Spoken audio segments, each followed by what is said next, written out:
too. And I'm kicking off my VPN.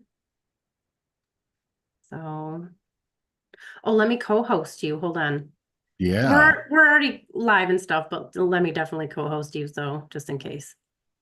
Okay. Since it's just me and you today, I Yes. believe. I don't think anybody Yes. else is jumping on. Okay, and you definitely have the chat, right? I have the chat. It's up. I'm looking right at it. Fantastic. All right. Well, my book with all of the stuff that I normally go through with my like intro stuff is buried right now because I was pulling out all of my papers and everything from my desk to try to find my passport, which I did find, by the way. Oh, it came back. Yes. Are we going to go over that story or? Well, we probably don't have to go through the whole one, but my mom's spell definitely worked because Right just on. real quick, anybody watching, if anybody cares, I lost my passport. I racked my brain for days trying to figure out where this thing was. It was nowhere. And I've had stuff glitch out of the house and glitch right back where it was supposed to be like months later. So not all the things come back, by the way, but some things have. So I thought maybe that was what's going on, and I asked my mom, like, what should we do? So she did like a spell for me. And it's crazy because I was getting ready to get in bed, and I had a couple of hours before I was gonna wake up and go to the police station because I have to file like a police report because it's got all my, the equivalent of my Russian social security number and all that stuff in there.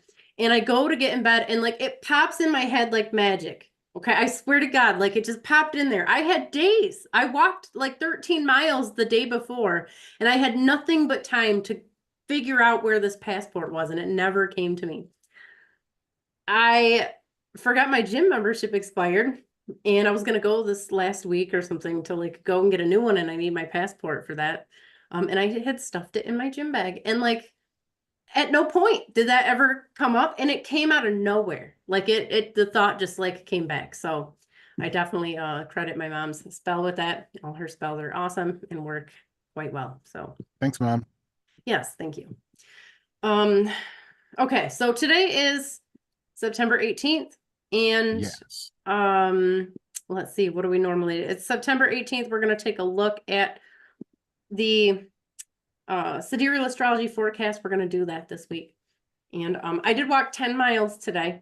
So Very good. hopefully I'm not going to be super dumb. It is a possibility. I'm just warning you. No. Otherwise, before we get too far into this, if you're into this kind of thing, like, share, and subscribe. We have a list. I think we're booked out now a couple of months as far as Ooh. guest appearances. Like we have awesome guests. They're not all astrologers.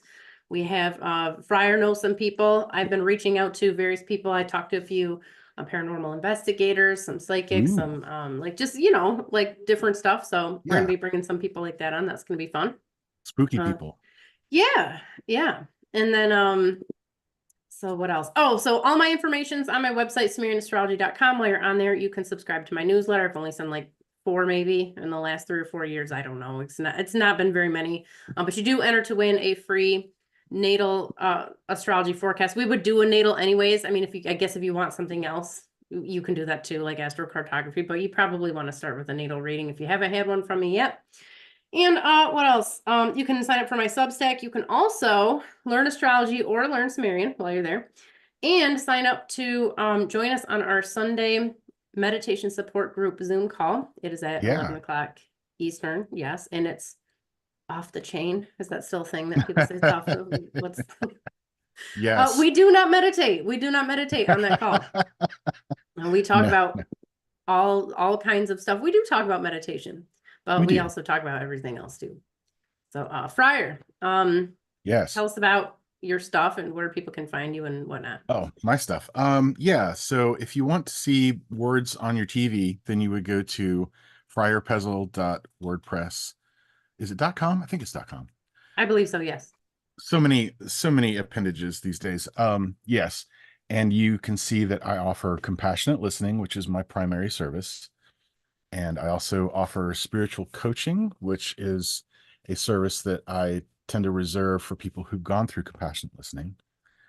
And there's even more on there. And I have a blog that I write. It's not rare and awesome, but it does occur every now and Well, then. it's awesome. It might not be rare. Yours is rare and awesome, your newsletter. Yes, it's So very rare. also, if people just want to write to me, they don't want to deal with my website for whatever reason, I respect that. You can just write to me directly at Friar Pesel, FriarPesel, all one word, at gmail.com. Yeah, so up here in his name, if you can see that, because I usually do the gallery view when we're not screen sharing. It's just Oh, that at Gmail, correct? yes. And I tell you what, I'm going to change it to my Okay. email address just for, because that was a great idea that you had. I think it is a good. Sometimes I have those. You do. Not all the time, but sometimes. 1 second for me. All right. How do I use this keyboard here? Yes, keyboard's tricky. Okay. While you're doing that, let's just jump in and look at this forecast. Let's just do it. Let's start Yeah. here and get out of the way. So I'm gonna share my screen, maybe. I might share my screen today. Right now? Can Not you right share now. now? Oh, Not okay. right now. Okay. But Okay, yeah. Yeah, I would like to see your screen. well, so you frequently ask me like, what are the people on YouTube saying? And I thought, what better way than to share my screen and show you? Yeah, that sounds great, actually. What, see, good ideas. They just come Yeah, sometimes. we do these things. Man, look at all those ghosts. Your sky is What? haunted. Look at all those ghosts on the sky. It's haunted. Oh, okay. So this was going to run us to, so if we're just doing the 1 week, it's going to run us up to the 25th, but we'll say that through the 24th. Let's take a quick look here. This program that I'm using is called Stellarium. This is astronomy software, planetarium software. You can download it for free at stellarium.org. And it is going to show you the literal placements of the planets in the constellations, which is not what your typical Western astrologer is going to show you. So as you can see, I'm kind of backing up through here to the 24th. We're approaching this conjunction. Really, this is the main stuff that's moving right now outside of the moon's movement. The moon is big and bright and beautiful outside my window right now. I know you guys can't see it just yet because it's still daytime over there, at least in the United States and whatnot. But it's pretty gorgeous over here. We had our full moon puja yesterday, and that was good stuff. Ooh. So one of the big things that's happening is Mercury in a couple days here is going to transit. I mean, it's already happening. Transiting into Virgo. Some people, I think, say that this is the ruler of Virgo.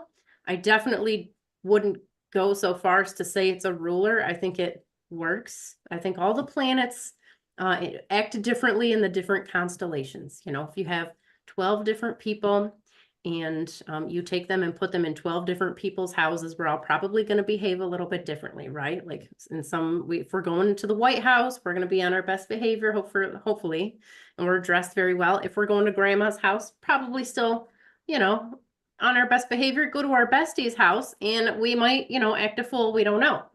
So I think it's more like that as opposed to the rulership stuff, but we don't need to go too far into that today. Well, Mercury is going to be transiting here.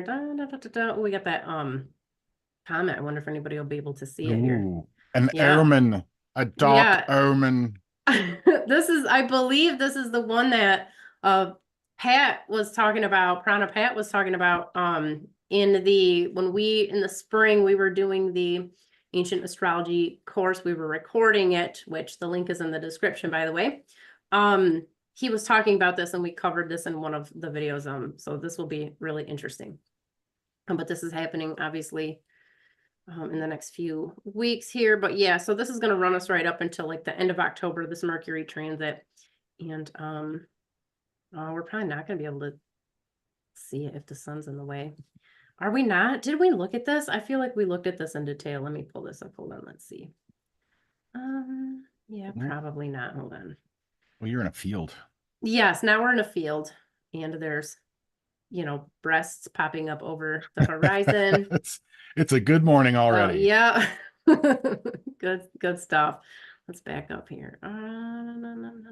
Yeah, we're not actually, it doesn't look like we can see that over here, which I guess kind of a bummer. Unless, you know, you're a NASA person and you have like satellites and stuff out in the sky and can see everything. I wonder if at any point, no. It's not looking too good here, but it's still cool to look at on Stellarium, and we can use our imaginations, which sometimes we need to do. Yeah. Where are we at again? 18, that's today. Okay, so 18, right yep. now the sun is still in Leo. We're running up with this conjunction with Regulus. We get this every year, you know, Wait. it's still pretty good. Oh no, Check this that is month. last month. This is Check that last month. month, you guys. Okay, see, what did I say? 10 miles? I could be dumb. That's a real possibility. So here we go. That's what I was looking for. The conjunction with Spica, which happens every year. That's what I was going to tell you. But as this is happening on the 30th, which is well past this week, we do get this Mercury Sun conjunction. They tend to, when Mercury's by itself, it tends to, which is always kind of close to the sun. They're not usually too far away. But the farther away they are, like when you really max out that distance, you tend to get somebody, if it's in like your natal chart in particular, you tend to get someone who's very logical, really rational, analytical.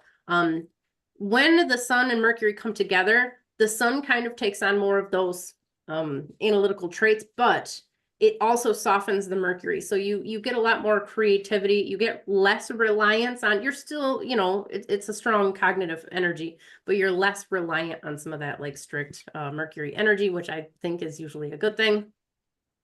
And then obviously Venus is already going to be transiting into Libra over here, but I wanted to see our conjunction with Mercury, the sun, and this comet. It's going to be right around the 10th. That will be interesting. Now, even though we can't see the comet, what? There's not an N in it. It's just comet. I don't know why, like my mouth doesn't want to make the word. Even though we can't see it, it'll be interesting if we have any type of crazy, you know, stuff go down.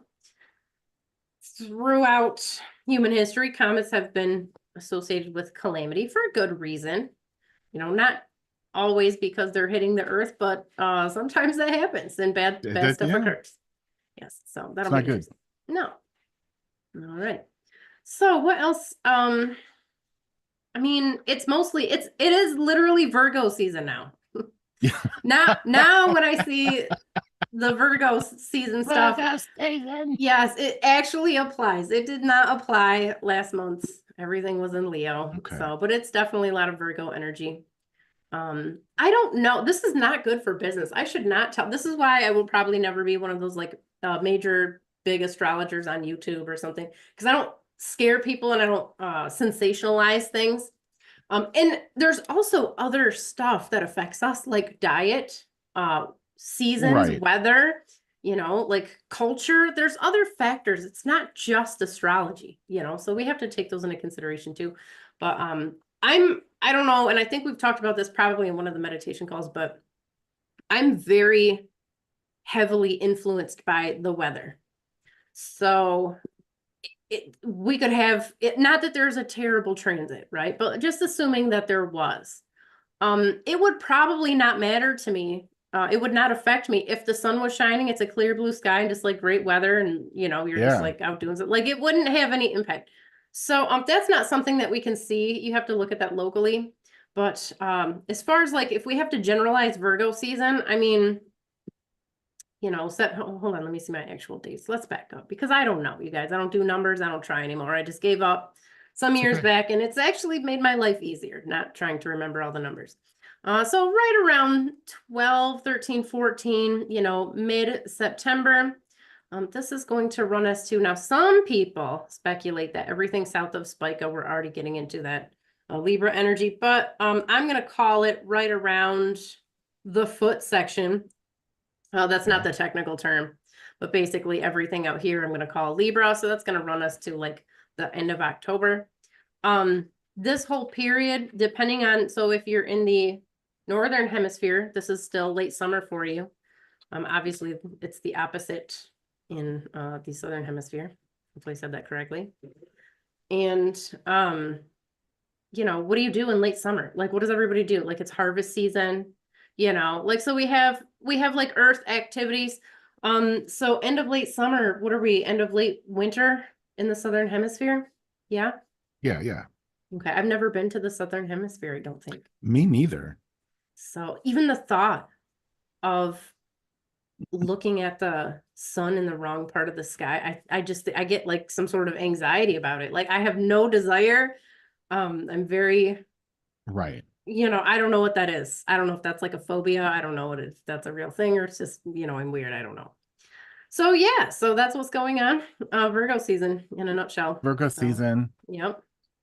Okay. Okay. So tell me like I'm dumb, because Okay. in a way I am. Okay. Um these these planetary energies are in, a sign and a house, right? And we don't tend to Yeah. talk about houses, which is fine. Yeah. So I don't talk about them. what should I expect in really mundane terms from this particular combination of planetary energies and displacement? Just like Well, in the generally dumbest. speaking, Yeah, yeah. it just, What? I mean, it first of all depends on your natal chart because Okay. we don't know what you have going on in Virgo. If you have I have strong Virgo, super, super strong. So it tends to just be a little bit more noticeable, but Virgo's all about the natural world. It's about nature. This was the Mother Earth goddess. There were actually two of them known as the Furrow and the Fronde. In Babylon, it was the wife. They were both aspects of the wife of Marduk, who was the supreme deity. So she kind of got like the supreme goddess energy. But if you go way back, it's basically just Ninhursag. We could also see Inanna Ishtar in here, who is associated with Venus. But Okay. this is literally just connecting to nature and the natural world. Now, what does that mean for each individual? For some people, nature is science. And that means they go way into, research and they're crunching numbers, they're doing math, who knows, whatever. For some people, this is like getting your hands dirty, getting your feet in the ground, in the earth. Other people, it's connection to their family, their ancestors, their tribe. I mean, there's a lot of overlapping energy in here. None of the virgin stuff. I don't know if anybody watching this, I assume nobody just yet. Maybe in the replay. Double J Um, is here in the chat, so hi, Double J. Anybody who's seeing this, you hopefully recognize that in ancient times they weren't real hung up on virginity. They didn't really care too much. It was not a big deal. That's kind Hmm, of like a hmm. more recent fascination that comes well, I mean, you know, Yeah. like the various religions and whatnot. Now, I'm not saying, not to go on a tangent, I'm not saying that people should just do stuff with everyone. That's definitely not good for a number of different reasons. Obviously, it's not. It can result in some sexually transmitted diseases, right? There's that. Yes. So coming from the germaphobe, there's Okay. probably like a natural aversion to some of those things, but also there is an energetic exchange that happens when you connect to someone intimately like that. So I'm not saying like I don't think we should be hyper obsessed with virginity and the concept of the virgin and whatnot. But at the same time, like we shouldn't also just be hooking up with everybody that comes along. That's definitely not the way.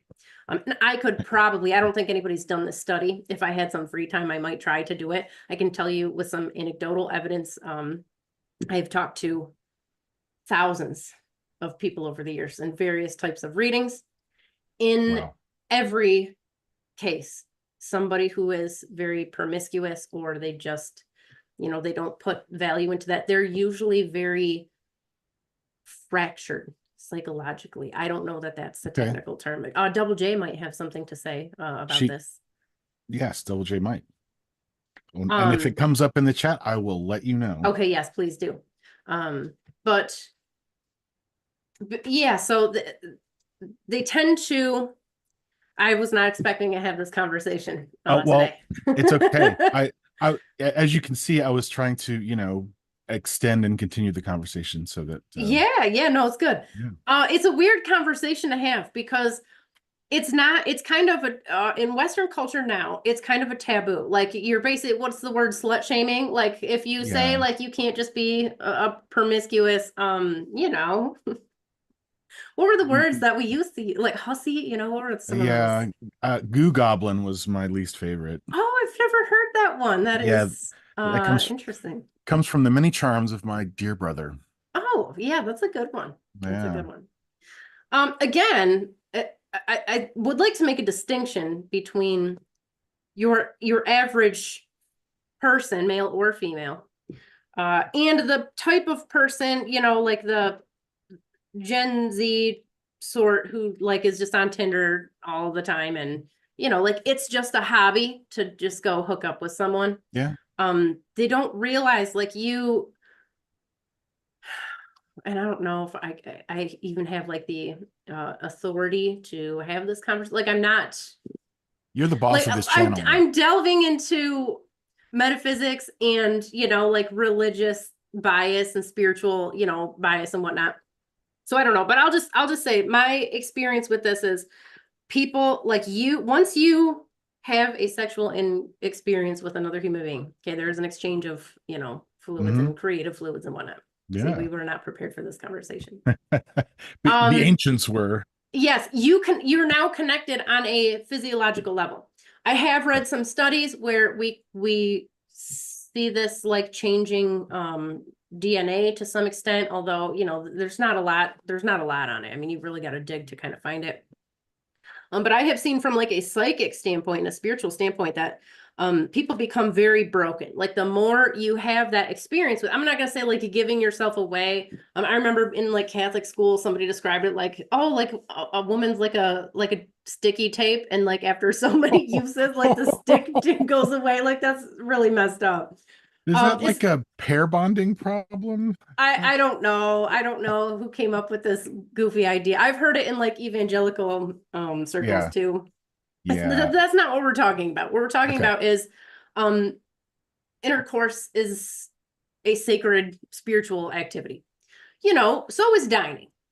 So is communing Okay. with nature. It's not just like this is the only one. But there is something that happens. And depending on how often you do, that's why if you have like even a romantic partner that you're not with anymore, but you were with for years, a lot of times you have a really hard time shaking that person's energy. Yeah.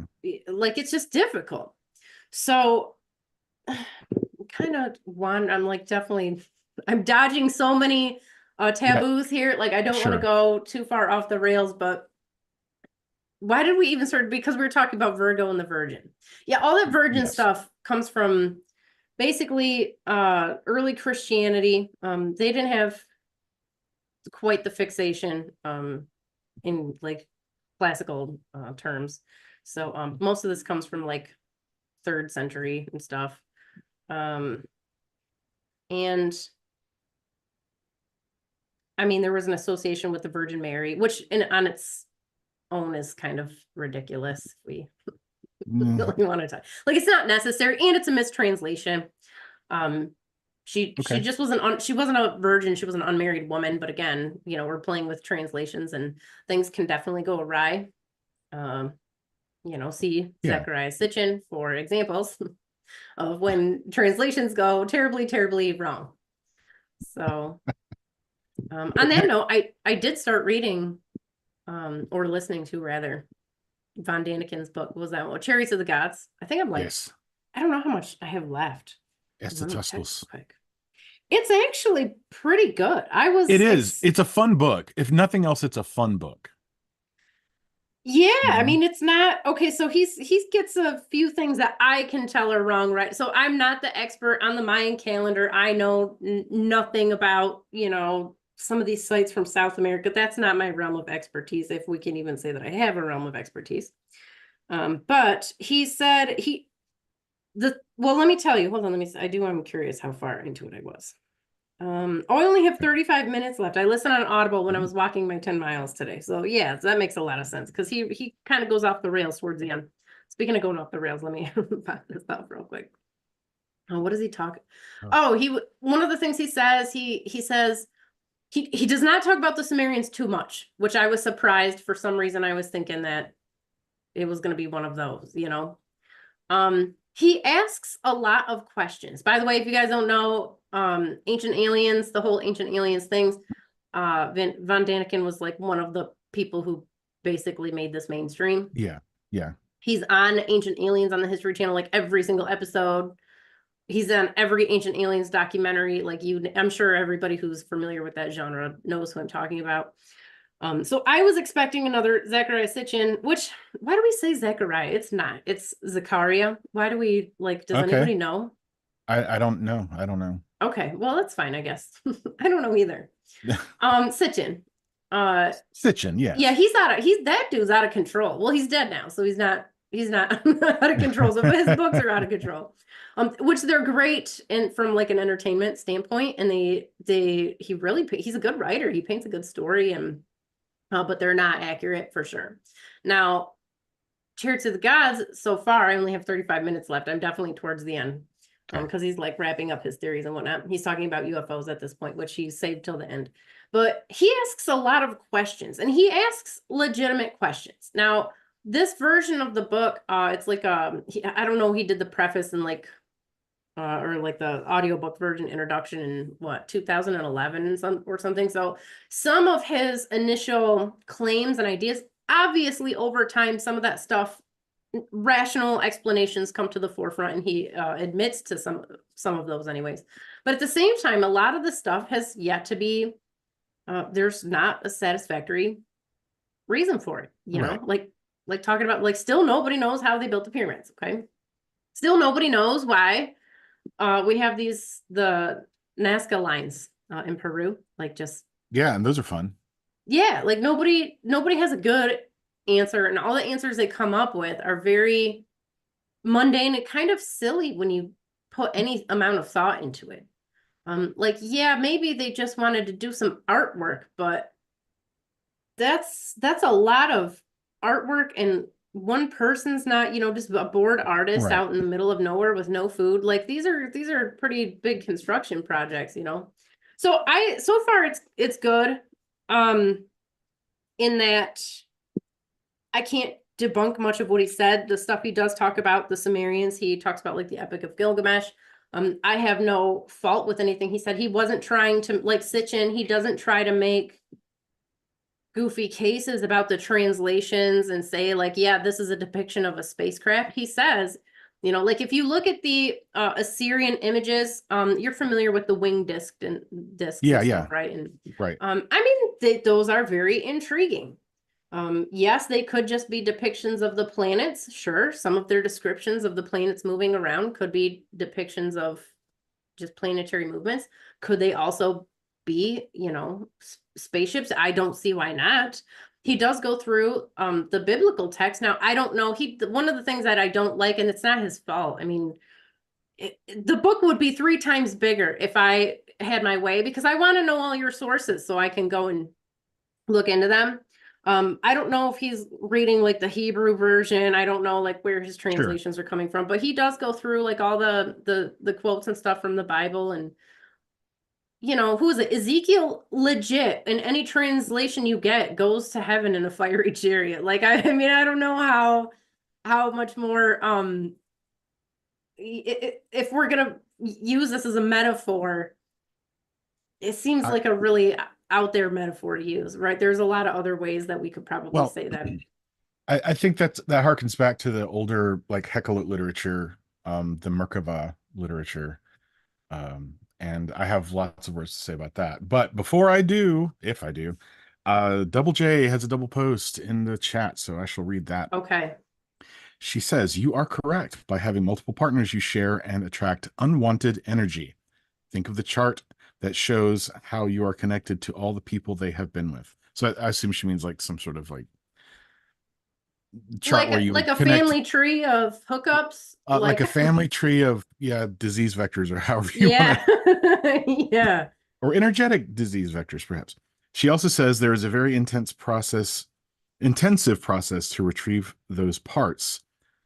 So be very selective of your partner, and no, condoms don't protect from a spiritual attachment. Well, Agreed on that last part. Is that Double J who said that? that is Double J. Does Double J have any insight into, and I know there's a delay, so it might take a moment Yeah. if he's even still there, into how you recollect some of this energy? Because I actually have a issue with this with my ex-husband. I believe there is. And I've heard of such things. Like I forget the name because reasons, but yeah, I've heard people say there's a thing you can do and you can sort of retrieve your bits. It's got to be hard. Well, see, and here's the other thing too. Um, okay, so since we're talking about this, do we want to wrap up the ancient alien stuff first? Maybe we Uh, should before we go off on this tangent. yeah, Or maybe not. We'll come back to ancient. I need more hot water. Can you I can. entertain for like 30 seconds? I need I more will. hot water. I shall Okay. entertain. All right, great. So Abby's gone, and now I can just talk all the smack I want, right? No. And should I talk about the Heckler literature while she's gone? I don't think she would like that too much either. I do know that when I looked, so I pulled up YouTube just because, and I decided I was going to look at like mentions of Eclipse and the most recent ones. And boy, oh boy, everyone's super excited about the lunar eclipse and supermoon. So, and the regular news outlets are jamming on it. Oh, wait, she's coming back. She's coming back. Okay, we can't talk about this. Okay. I'm gonna see it later. I don't know. No, I just was talking about the news referencing the supermoon. The what? The news referencing the supermoon. Oh, Yeah, okay. we'll touch on that in a bit. Okay. Okay. Yeah, so I can get a little wrapped around the axle about the Hekelot literature because it says very clearly that it's a Merkava descent. So it's not, as you are probably aware, when you're talking about metaphors, things can get a little tricksy as to like, are we talking about the outside? Are we talking about the inside of a person? Are we talking about events happening out in the world or events happening within? And I'm fairly convinced that Hekelot literature is all about an inner journey because they talk about a descent. You take the Merkava descent to the throne of God, and you have to get past all the monsters that are there, and that has to do with your inner journey to get to, you know, the throne of God, however you want to characterize that, enlightenment or taking control of yourself, and you got to battle all the monsters all the way there. Ezekiel was very heavily influenced by the Hekelot literature. So I think that ascent that he's talking about is really the Hekelot descent. That's my take. But that's not a firsthand account. When Ezekiel goes away and they see him going away and he never comes back, that was someone else's account, right? Was it? Hold on, I'll find it. Yeah. Oh, Let me boy. dig it out. You have to talk while I'm doing because I can't multitask. I will say words. I can't spell and talk at the same time. Okay, fair enough. I'm gonna check the chat. Okay, no new chats. That was quick. So, by the way, if you would like some spiritual assistance, I know a guy who, if we're talking about doing some kind of detachment from the energy of your ex-partners. Yeah, but hold on. But okay, it's Elijah. So it was Ezekiel talking about it. Okay, so yeah. Okay. Yeah, So Elijah went away and yes, Elijah goes away. It's in Ezekiel. That's why. Okay. okay, yeah. 10 miles, you guys. You got to cut me some slack. It's all okay. good. It's all good. Okay, so here's the thing. All right, so let me give you an example. Sure, please. What? Oh, no, we got to stick to the alien stuff. It's going to make it easier to timestamp it later. Okay, so hold on. Okay. So, yeah, so going back to the potential for it being a metaphor, okay? Yep. I don't know about the Jewish authors, okay? I just don't know what they're going for, okay? Because that's, again, not my area of expertise. I know that the Mesopotamian authors did their absolute best to embed as much information into every single word that they use, because they had a lot of different words and they could have selected ones, but they put as much meaning into it as they could. I suspect some of that has to do with two things. First of all, we're dealing with clay tablets. We have limited space, and you got to get as much meaning on this sucker as you can, right? Because it's a lot of work and just there's not a lot of room for it. Additionally, I think that they were recopying the same stories over time and adding more meaning to them as time went on. So like, again, I don't think they were just trying to tell you one thing at a time.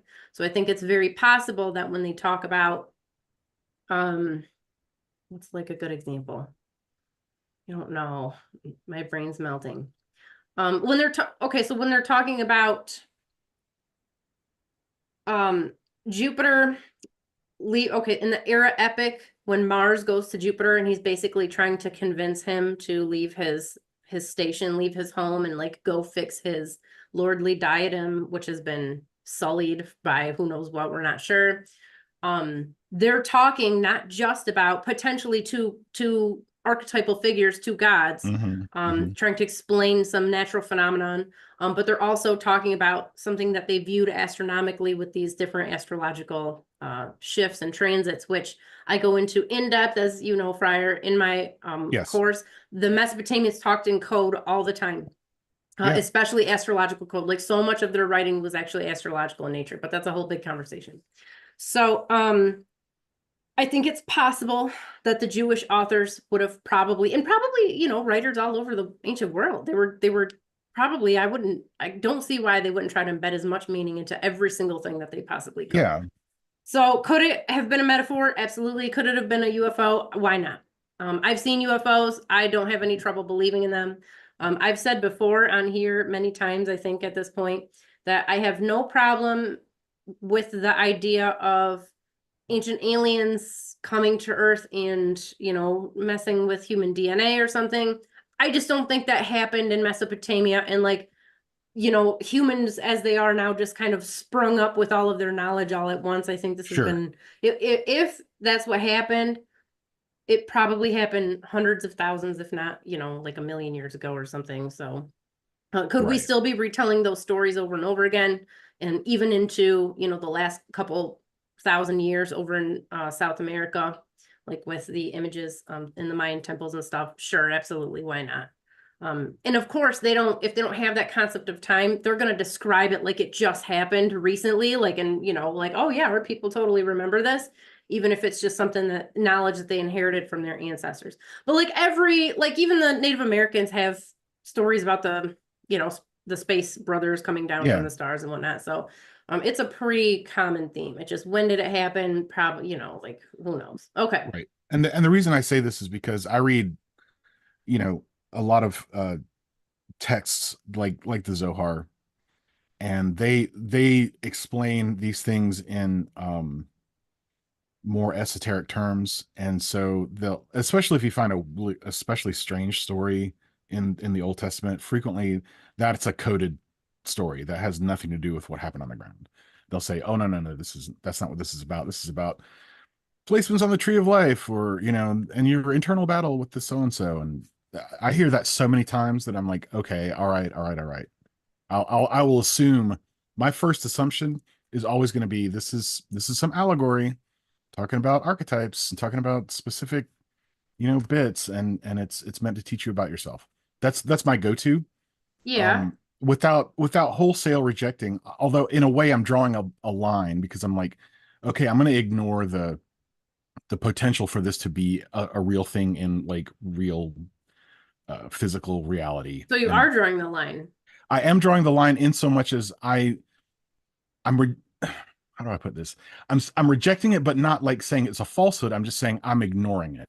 I'm like, okay, I'm not going to worry about that part. I'm going to worry about this part, because I am so deeply invested in personal development that's the thing I'm going to look at. Okay. If that makes sense. Yeah. Right. Okay, we got some more double J. All right, double J, let's have it. What do we got? Rescuing me from my own words. All right. I have to confirm with the person I work with, but part of it is cutting energetic cords with that person and then meditating to call back those parts. There are other components that are customized to the person based on their situation and the level of intensity. I do know an expert in this. That's double J. Okay. Thank you, double J. If like that person would be willing to come on here, that'd be great. Ooh, now we're talking. Yes, because I have yet to make meet a single human being who's been able to totally sever one of those cords. Now, I'm not just talking about like a one-off, like you know, hooked up with some dude at the bar and, you know, talking about like legit, energetic connections like that. So I'm gonna tell my story real quick. It's Please. just I have an extreme story, Okay. which is like this is not necessarily your average situation, which I understand. But it's a good representation, I think, of like it'll paint the picture of the type of energetic connections that I'm talking about. Stand by. Okay, so for those of you who don't know, I had 23 miscarriages before I had my actual child. Long story short, vitamin D deficiency and at least 12 fertility specialists didn't bother to check like my vitamin levels, and I kind of found out by accident. So anyways, I was pregnant 16 times. And so, you know, I had basically that was my last pregnancy with my ex-husband, not the current ex-husband, the ex-husband before then. That's not just intercourse. I know we're going like way into like gross territory. I'm sorry if you're a visual person and you're vividly imagining because that's what I do. When someone says motherfucker, I'm imagining, and I'm just a literal visual person. So I apologize for anybody out there. I will keep that in mind. Yeah, like super visual. Super visual. What did you say earlier? Like goo goblin? I'm my brain's going wild with all of the, you know, so sorry. The possibilities. Yes. So, yes. So like, who knows how many, and I was trying to get pregnant, obviously, like a lot. So do the math on that. Okay. As far as like regular energetic connection, but a pregnancy, like we're literally creating another living person. Okay. That's not like a normal thing that happens. I mean, you know, unless you're Catholic, and then it is. You're not just like having all of the babies, or conceiving all of the children. So here's the thing. My ex-husband was like, I considered him my friend. We were in the military. He was engaged. He didn't want to get married. So I'm like, and I wanted a cat. I'm like, I need a cat. I cannot live with a cat. I need it. That's why I didn't become a nun, because they wouldn't let me have cats in the convent. Okay. So I'm like, all right, I got to get a cat. The only way that's going to happen as a new airman in the Air Force, right, is you got to move off base. And the only way that's going to happen is if you get married. So I'm like, look, let's get married. Okay. Like we were friends. We had the same job and stuff. Yeah. So I'm like, let's get married. You can, you know, break the bad news to your fiance, and I'll get a cat. It'll be great. And after, you know, our terms are, what's it called? Your service, your contract. Yeah, whatever you want to call it. Once that's up, if we want, we can get divorced. If not, like whatever, you know. So this dude was like my best friend. So it's not like, you know, it was miserable or whatever. It did get that way towards the end, but that's a different conversation I won't bore you with. So anyways, long story short, we split up after like 10 years. And do I have to tell that? I don't think I have to explain it. No. He was not happy. I was very happy. Okay. Because with the split, it turns out I think he's kind of a creep. I don't want to go into, he's not like pedophile creep, but definitely, you know, on the creepy side. Okay. Which I didn't know about really. So anyways, I don't think about this dude. You know, I met my twin flame, who technically I'm divorced from now, but we're back together and it's actually great. It's like better than it's ever been. So, you know, twin flame, whatever. I never think about this guy, my ex, the other ex, the first one. I never think about it. It never crosses my mind. Once in a great while, I'll see something that relates to, you know, like his job in the Air Force or whatever, and fine. But this motherfucker shows up in my dreams all the time. Keep in mind, I don't dream about my current husband. I rarely dream about my daughter. I just don't, because I'm not like my dreams are very fantastic and crazy, and you know, it's like watching a movie. It has a lot of times there's no bearing on real life. But then I'll have these dreams about him, and this has happened with a lot of my clients. It's not just me. This is why I'm telling my story, because it's just easier than like sharing a bunch of random people's stories. Yeah, it's okay. So in the dreams, he's always really bummed out. He's like moping around and just being a total downer and a bummer and stuff. And the whole time, which is really extra creepy, he keeps trying to convince me that my daughter Alice is actually his kid. Like I'm like Okay. that's not possible, but in these dreams. And I'm like the whole time I'm at first I believe it. I'm like and he's like trying to take her from me and stuff, you know, and like get me back at the same time. And I'm always trying to get away from him and like get my daughter and then eventually be like, "Wait a second. We're not together anymore. Like get away from me. Don't talk, just stay away from my child, like all this other stuff." Now, what will happen is I'll wake up, I'll be super creeped out and like, oh God, you know, like what a horrible dream. It used to be back before the Facebook ban here in Russia. I still had it and I would find out like within days that he was, you know, fighting with his wife or like weird stuff was going on. But it's Okay. always when he was like being just miserable and he had some shit going on. It's like psychically, I don't think he's doing it consciously. He's not smart enough for that, right? But because of the energetic connection that, you know, you created little people with, you know, your intercourse and whatnot, he's Mhm. got a window in. And that's not something that you can just, I don't know. I've, like I said, I've never met anybody who's been able to sever that type of connection before. And I've worked with a lot of people, even with twin flames, when they were in like abusive twin flame relationships, which does happen. And they're trying to get out of it. And like, you can do all the cord cutting, you can do like, you know, high level spell work and stuff. And I haven't seen it be able to totally to sever that. I'm not saying it's Okay. not possible. I'm just saying I haven't seen it yet. So if somebody can do that, I would love to All talk right. to that person. Perfect segue into Double J's additional Okay, comments. let's hear it. That say, I will see if I can arrange it. And by it, I think it means meeting with this person who could cut Yeah. energetic cords. Yeah, that'd be And great. and also massive brown bear hugs to you, Abby. Oh, well, thank you. I appreciate that.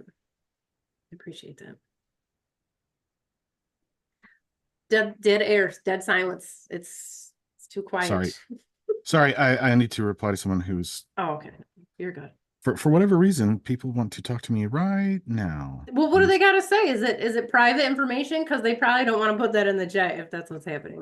Well, I did get something from our friend Bootsy Greenwood, Owen Hunt, and I Oh. don't know. It's a voice message, so I'm not going to play it. Oh yeah, definitely Um, don't. It could no, it because it could could be be. anything. That's No, right. and another just a hello from a friend, and I had to Oh, say okay. I'm live. Sorry. And Okay. that is it for the chat so far. I'm Okay. sorry I did not mean to leave you with dead air. No, that's okay. That's I'm all a terrible right. co-host, and I should No, you're probably fantastic host. Oh, quit. if you weren't here, I'd probably have to cancel. I don't know I could do it. You could do I mean, it. I could probably, but it would be a disaster. So, may I make an addendum to that story? Yeah. All right. Oh, there's Michael Hardigan has joined, and he says, since you're reading comments, hi, Abby and Friar, and big blessings Hi. from Michael. Oh, here's a question, it's sort of technical question. Yeah. Um, uh, Previous guests have a link, right, to this room. Is it possible for them to jump in? Yeah, if they wanted to, sure. Okay, all right. I Yeah. was just curious. So yeah, Owen, you could jump right in if you wanted to. Yeah, Mr. Michael could Mr. jump on Bootsy. too. Yeah, Double it could J's happen. been given like I told him he can just get on if at any time if he wants to, but he didn't want to yet. So he's got That all this good expertise and he doesn't want to jump on just yet. that's So okay. that's all right. We'll get him. We'll get him Yeah, on yeah. here sooner or later. So here's my addendum, and I'm going to try to Okay. keep it real short. No, make it long. Say lots of words. Early in my practice, early in my Golden Dawn work, and this is something that I see happen to people frequently, is when you first get started doing magic or ritual or anything of that type, sometimes you get these really large results that are kind of out of control, sort of a sorcerer's apprentice problem. And I had that happen. There was somebody who basically told me, like, I am now completely obsessed with you and it's got to stop. And I was like, okay. So I'm early on. I'm like, I don't know. So I basically went hunting for some big old super spell, and I ended up turning it into a blood over intent ritual to cut that cord. And it worked. Now, I must say this as well. Never once was there any touching. Like there was never Okay. any physical contact whatsoever. Okay. So that makes it a little different, or perhaps a lot different. Yes, yes. I've seen those types of cords being cut a lot. Like that's definitely doable. 100%. That's actually pretty easy.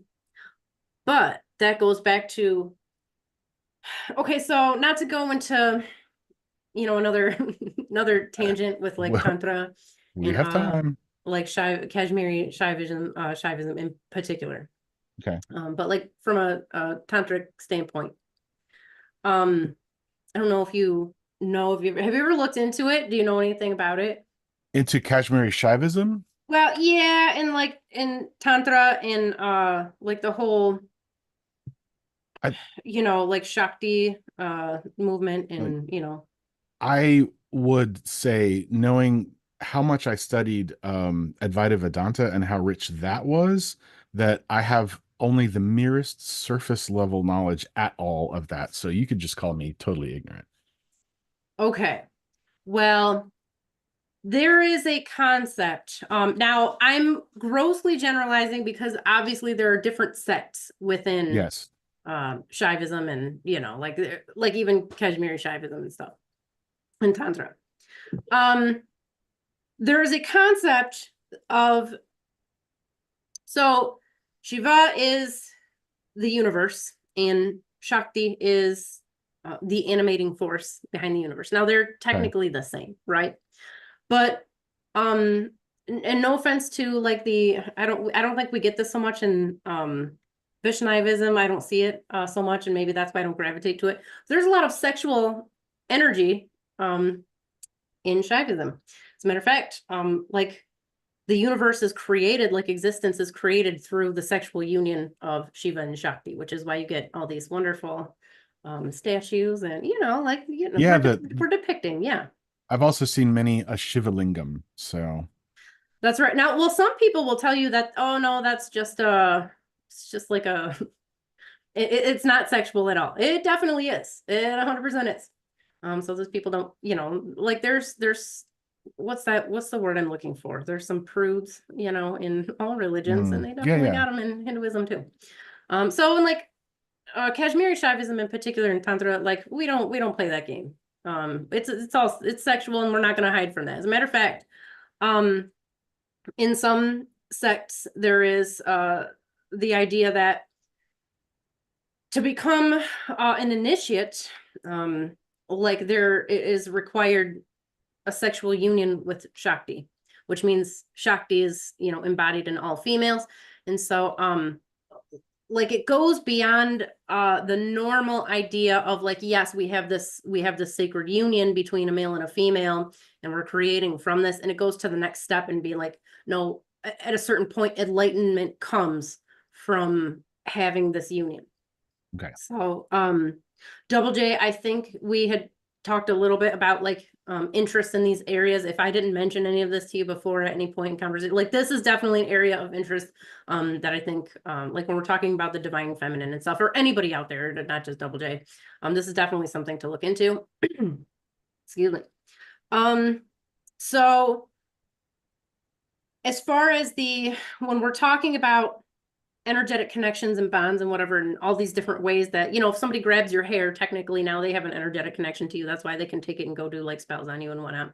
How effective those are, depends on a lot of different factors. But when we have the sexual union, we're now reaching, at least from like a tantric perspective, we're now reaching like a different level of like divine connection. So I don't know if that plays into, again, if breaking bonds with someone energetically, cutting cords and whatnot. I would imagine though that it does, but I don't know how much of that is, bias. Is that just my own programming? But I mean, I've seen it in other people too, like in every single case, like it definitely happens. But that goes back to what I was saying before, which is the more people, and this is for males or females, the more people you are having that exchange with, the more your energies start getting pulled in all these different directions. And you really see a lot of people with some very serious psychological Yeah. damage that shows up from that. Right. So, yeah. But that all came back because any newcomers to the why can't I talk?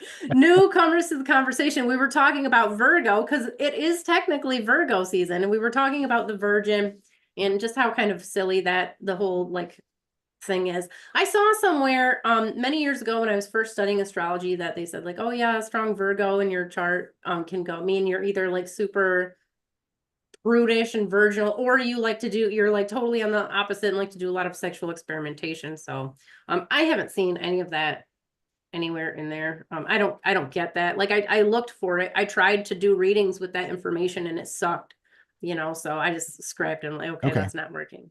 Yeah, Because I because know. in my perception, like if something's not right every single time, it has to be right 100% of the time. And I know, Friar, you're not on board with the idea of like astrology being math. But I see it more mathematically. If you're doing math, like you have to, you have an equation, and the equation should result in the same answer every time if it's true. But that's, you know, that's just my thoughts on the matter. No, no, that's fine. And that's at some point we're gonna have a broader conversation about that, I'm sure. Because Okay. I it just raises so many questions with me that this it'd be a big session. Okay. Michael has said extra words on my TV. So let's see. Big blessings. I have a session soon. Honored though. Thank you. I'd love to come back and jam with you, Yeah, Michael. absolutely. Absolutely. So We had a lot yeah. of fun. I was so excited. Like, I don't know if you guys could tell. I was like super excited to have Michael on. I was like, because he's for real. To me, he's like the best astrologer on YouTube. No offense. I know we have like a list of other astrologers who are coming on. It's not Yes, we your do. fault. I also, and this is no offense to Michael either. Like, I legit don't get out much either. So it, you know, but like to me, he's like a celebrity. So I was like super stoked to have him Yeah, on. and also I think I did get some feedback saying like, "Oh, you didn't say much," and no, I didn't say much because I tend to be very deferential towards guests if I can, and you guys were like totally riffing, and I'm like, "You guys like rock on." You by you guys, I mean you and Michael. Well, just wait till we have like some ceremonial magicians and stuff come on because I'm gonna be radio silent over here. You're gonna have to carry those whole Oh, episodes. I will. I have some ideas for people to pull in, and if some of them actually show up, I don't know what I'm gonna do. Like, oh Okay. my God, I will Okay. be starstruck. It'll be terrible. Well, Um, let's try to get them on. Let's do it. Yeah, yeah. I'll compile another list and we'll Okay. see what we got. Double J says, I'm sorry, Michael says in Latin, Virgo meant a woman who wasn't wed, who didn't belong to a man. It didn't have to do with purity or chastity. Agreed. Double J Agreed. says, yes, there's a connection. Sex is the most powerful energetic force in the universe. The problem is we have lost our connection to the divine feminine and divine masculine. So I would agree saith with that. I would agree with that. Double J. Now, if I was to look at Virgo Kabbalistically, that's I think mutable Earth, right? Your You guess is as don't. good as mine. Okay. I believe it is mutable Earth, and Is it really therefore mutable? Is that what they come I up think with? so. Okay. Yeah. Okay. So when you talk about cardinal, fixed and mutable, now that for me signals one of the three column energies on the tree of life because it's Okay. arranged in such a way with three columns. And so your cardinal energies would be, if you're viewing it on a piece of paper, on the right column, and then your fixed would be on the left column, and then your mutables would be in the center. So I would be looking at center column energy, which is very balanced, and of Earth. So balanced physicality, to put it a different way. So that's how I would approach it. Okay. I gotta ask you something. Oh And I don't no. know if this is something you'd be interested in doing. Have you kept a journal, like an astrological journal? Like, have you done that before to see I have, but I how, didn't. okay, I have kept records at all. I don't know how complete they were. I think it was just solar and lunar. I think I was just like looking at, okay, especially lunar. I have not gone back to look at that. Now, that's a great idea and something for the future that I may do because I actually want to create, there's these what do you call it? contentless books you sell on Amazon or whatever.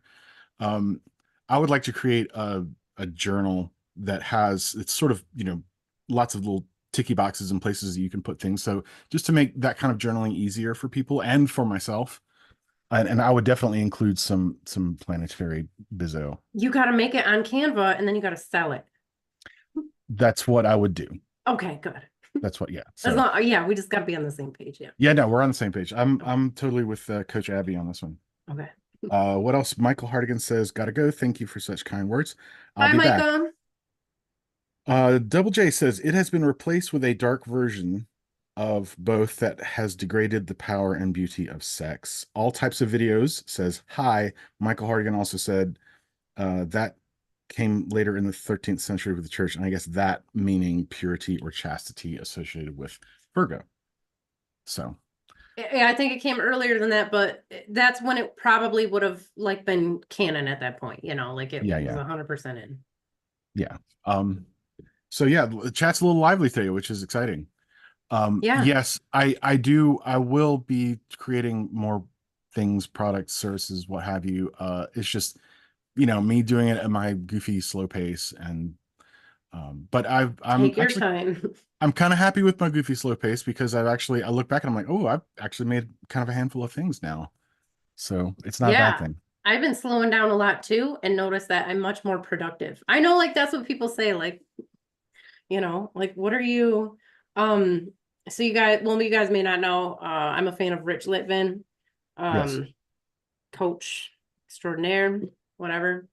But in his book, The Prosperous Coach, it's actually his coach, and he like co-wrote it with him. And I don't do names, you guys. You have to forgive me. I mixed up Ezekiel and who Jeremiah no was it? Elijah. Okay. So Rich Litvin's coach. I've read this book like 100 times. You'd think I'd remember his name. But anyways, he talks about one of his clients. He says he was always like a fly buzzing on a pane of glass, like always trying so hard, just buzzing around, trying to get into his own future that he never accomplished anything. And that when I first read this book, like that really hit me. I'm like, oh my God, that's me. Like I'm doing so much stuff. I'm actually not accomplishing anything. Like I'm not, I mean, it was probably a little bit, but I sure was not. When I stopped and just slowed down and just started to focus on the stuff that I actually cared about, like the 20% of things that give you 80% of your results, right? Yes. Wow, it was like a whole different universe. And Steve additionally, Chandler. Steve Chandler, yes. It reduced all of my stress, but then I have like this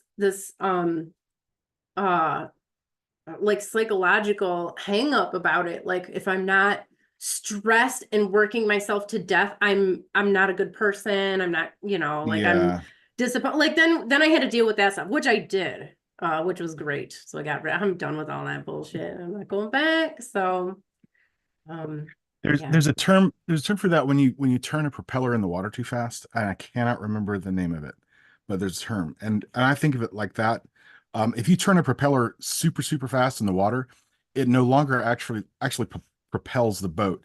It starts to create these. It literally tears the water open, so it creates these voids behind it, and it's also like air, and it can't get any traction. Yeah, right. So and again, there's a word for it, and I'll think of it in half an hour as ever. Yeah, that's how it works. But yeah, that's how I think about like applying too much to it. Is like you just suddenly you're dead in the water and you don't know why because you're at 150% throttle. But it's not working. And and it sucks because so many successful people push that philosophy. Like you just gotta hustle, like you just yeah. Oh, I could talk a lot about that thing. I got really caught up You're in welcome to. I got caught up in the Gary Vaynerchuk universe. Oh, I can't stand that. Yeah, that's what I'm talking about. That's what I'm talking about exactly. It That's was a not dude good who for me. feeds on chaos. And that works for him, and that's great, like whatever. Now I don't know what his health is like, right? Like is his heart and it's like what's going on in his body? It can't be good. But he's a for real stress junkie. He admits to it. And that's probably like, yes, that's a way that works, but is that the best way for most your average person? Probably not. But yeah, tell me about Yeah. your experiences with Gary V. Oh, well, I was just all into it, and I was trying to just max productivity, right? And I burned my ever loving self out so hard. And I felt what was worse is because of the way, if you listen to him, he's not especially generous about people who don't succeed, right? He likes to say that you're a loser, you're this, you're like, and It's so horrible. all that shit, like when I collapsed, suddenly I'm thinking, oh my God, so now I'm the loser, failure, shitty person that Gary Vaynerchuk talks about. So it was like a double dose. First I collapse, and then I'm filled with horrible shame about collapsing, basically, because now it was this loser that Gary likes to talk about. So it was not healthy. I will say this: being being in your purpose, on your dharma, however you want to talk about it, being in your ikigai center, it does make a difference. And it's something that I think is not talked about as much, because I can push through things, like if I'm like, oh man, I don't want to do this, and I'm like, no, but this is the thing, this is my thing, and it gives me a more healthy boost to push through, as opposed to, oh my God, I just got to freaking do it, or Gary's going to call me an idiot, right? So it's different, and I'm not saying that I'm at like hustle levels or anything. That's not happening, but the sort of the natural proclivity to be like, I don't want to deal with this right now, I'm feeling kind of punky, knowing that you have a thing to do that in my case I feel is beneficial, not just for me but for others. It changes that dynamic in, I think, a healthy way. So it's not hustle at all. It's just, hey, there's, you're doing this for a reason, and I do get more things done, and I get better things done when I look at it that way. Yes, I agree. That's something that I've tried to, so if you don't know anybody out there, you guys have done business development, coaching and consulting for years and stuff. So one of the things I tried to impart on my clients, fortunately for me, I was working with my clients like they were coming to fulfill their purpose. I wasn't just trying to help them make meaningless money, and get like a Lamborghini and stuff. I mean, I guess they could if they wanted to. Those people just didn't find me. They weren't seeking me out, so that I fortunately didn't have to deal with that. But that is one of the things that you try to impart to anybody. Like, is this really what you want to do? Or are you just doing this to try to get out of your job that you hate, and you're just going to be back in the situation later? Because you're in two different situations. If you're doing the thing, your dharma, if that's the thing that your purpose, the thing that you came here to do, right? It's gonna be so much easier than you realize. The hardest part is just having the faith and stepping out into the unknown and doing it, because that's where your spiritual test comes in, and the rest of it's easy, relatively easy. You have to be patient too. That's another one. Yeah. But the other stuff, if you're just like, I literally like have to do anything else, or I'm gonna walk into traffic because I can't like handle my day job, so I'm gonna go become, real estate agent. Did you really come here to be a real estate agent? I don't know. I'd have to look at your chart, Right. right? Yeah. Or are you're just trading one hell for another one, thinking Right. that it's going to solve your problems. Because then it's not going to work. And then you probably are going to have to hustle.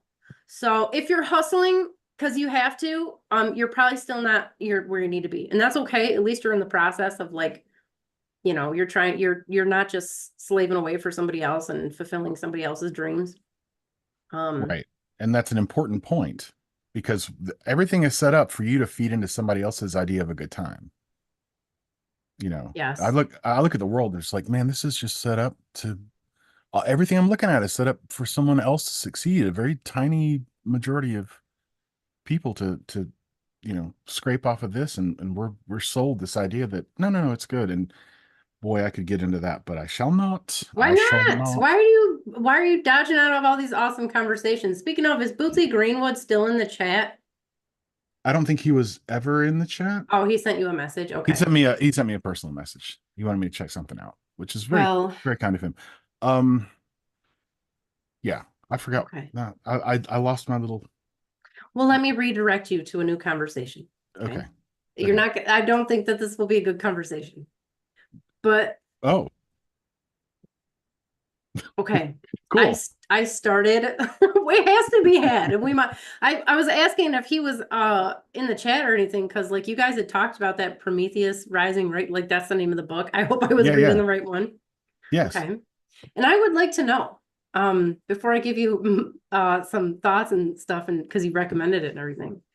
Um, can I ask, what was it about the book that like you were just really like, because you guys were both like super stoked about it. You're like, this Sure. book is like life changing. Can I know?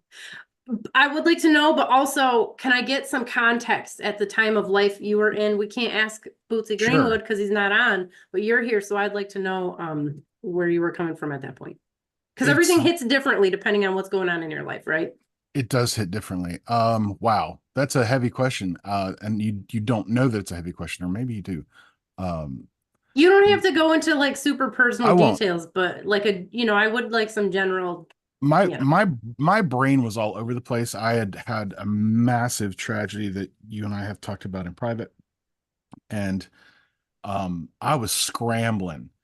My brain was so broken. I was literally daytime full hallucinating. Um, and it was bad. Like I knew my brain was doing something that was not probably going to lead to good results. You're like having a psychotic break basically Yeah. over a long period.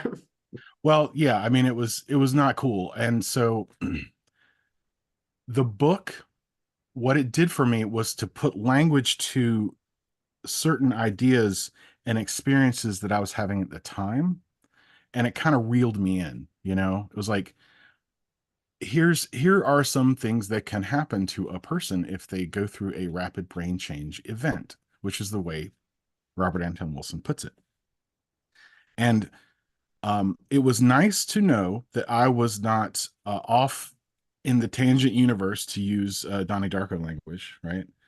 That this happens to people, and that there are, kind of ways forward. And it definitely brought me back from wherever the hell I was headed.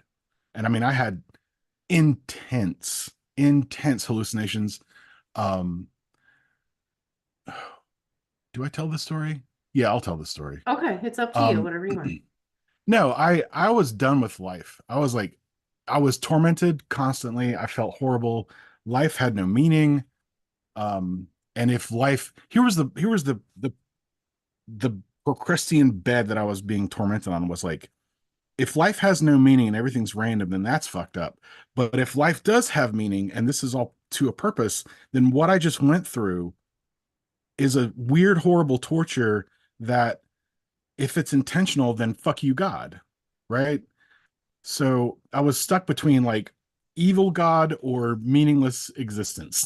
And I was like, I don't like Okay. either of these. So I decided I was going to take my, like, the world's shittiest car, which was a 1984 Chevrolet Eurosport two-door. And I was going to get it up to 70 miles an hour on this road that had cedar trees on either side, right? Very solid. And I had plans, right? I was going to take that car right into the trees. I get to 69 miles an hour and something pops in the engine. I was like, huh, okay. Is that a message? Is that a coincidence? I don't know, but I'll I'll take it as a sign, you know. Okay. So anyway, that's maybe really heavy for this particular live stream, but I'll just say that again, Robert Anton Wilson's book, that book in particular, was sort of helpful for me to realize that this state that I was in is a possible state, and that I could shift states again, right? I shifted into it, I could shift out of it.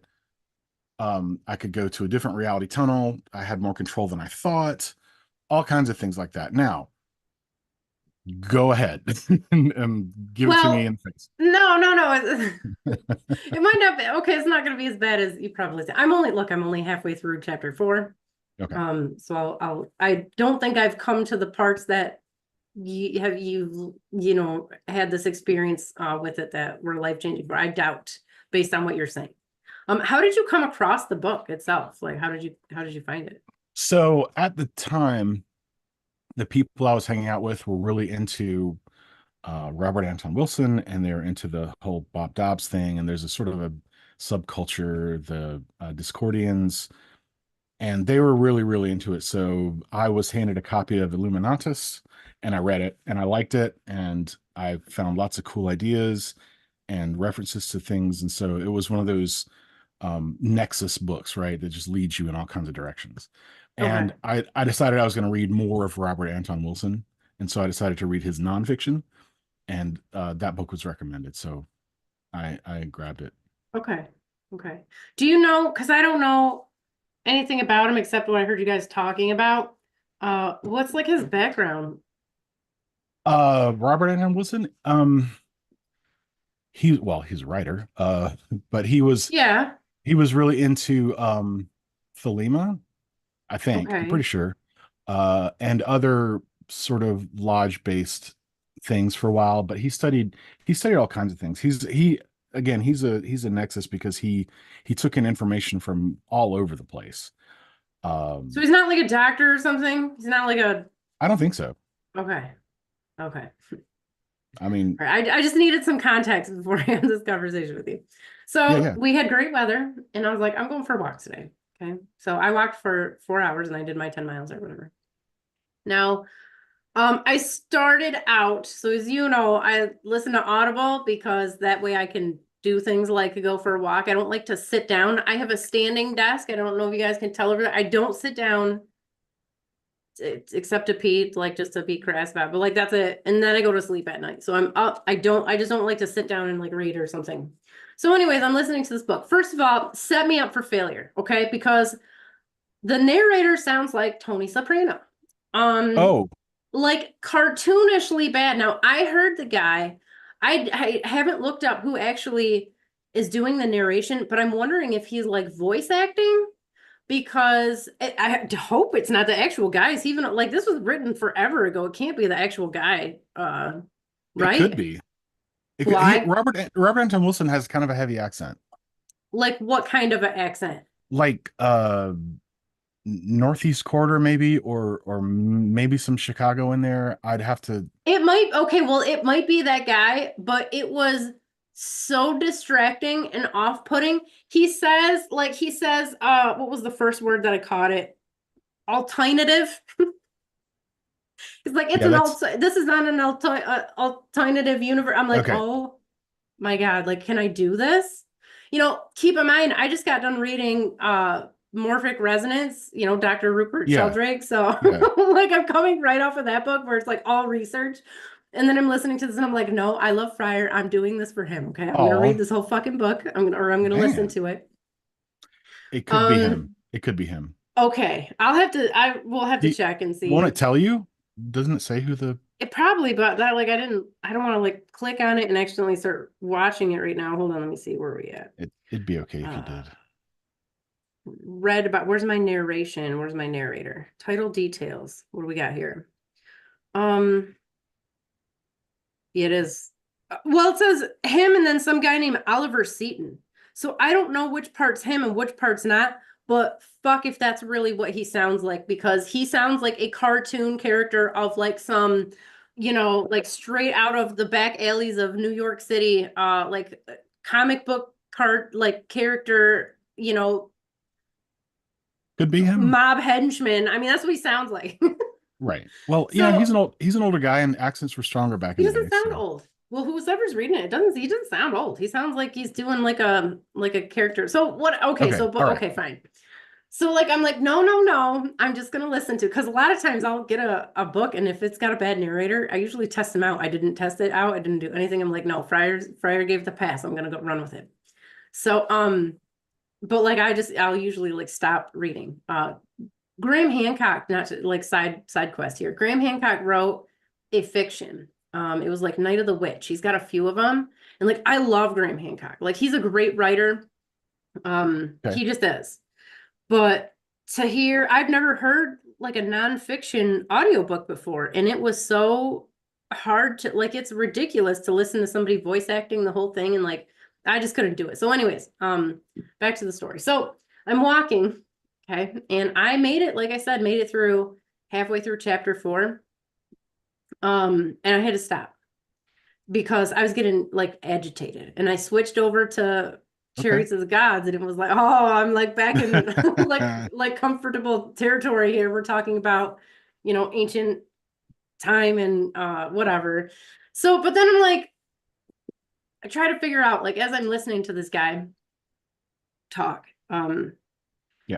there are like books at different times in my life, just based on where I was at that time, that were so powerful for me, like so life-changing. And then I go back later and I like try to revisit them, like, what the fuck was I smoking? Like, what was I, it's like kind of just ridiculous.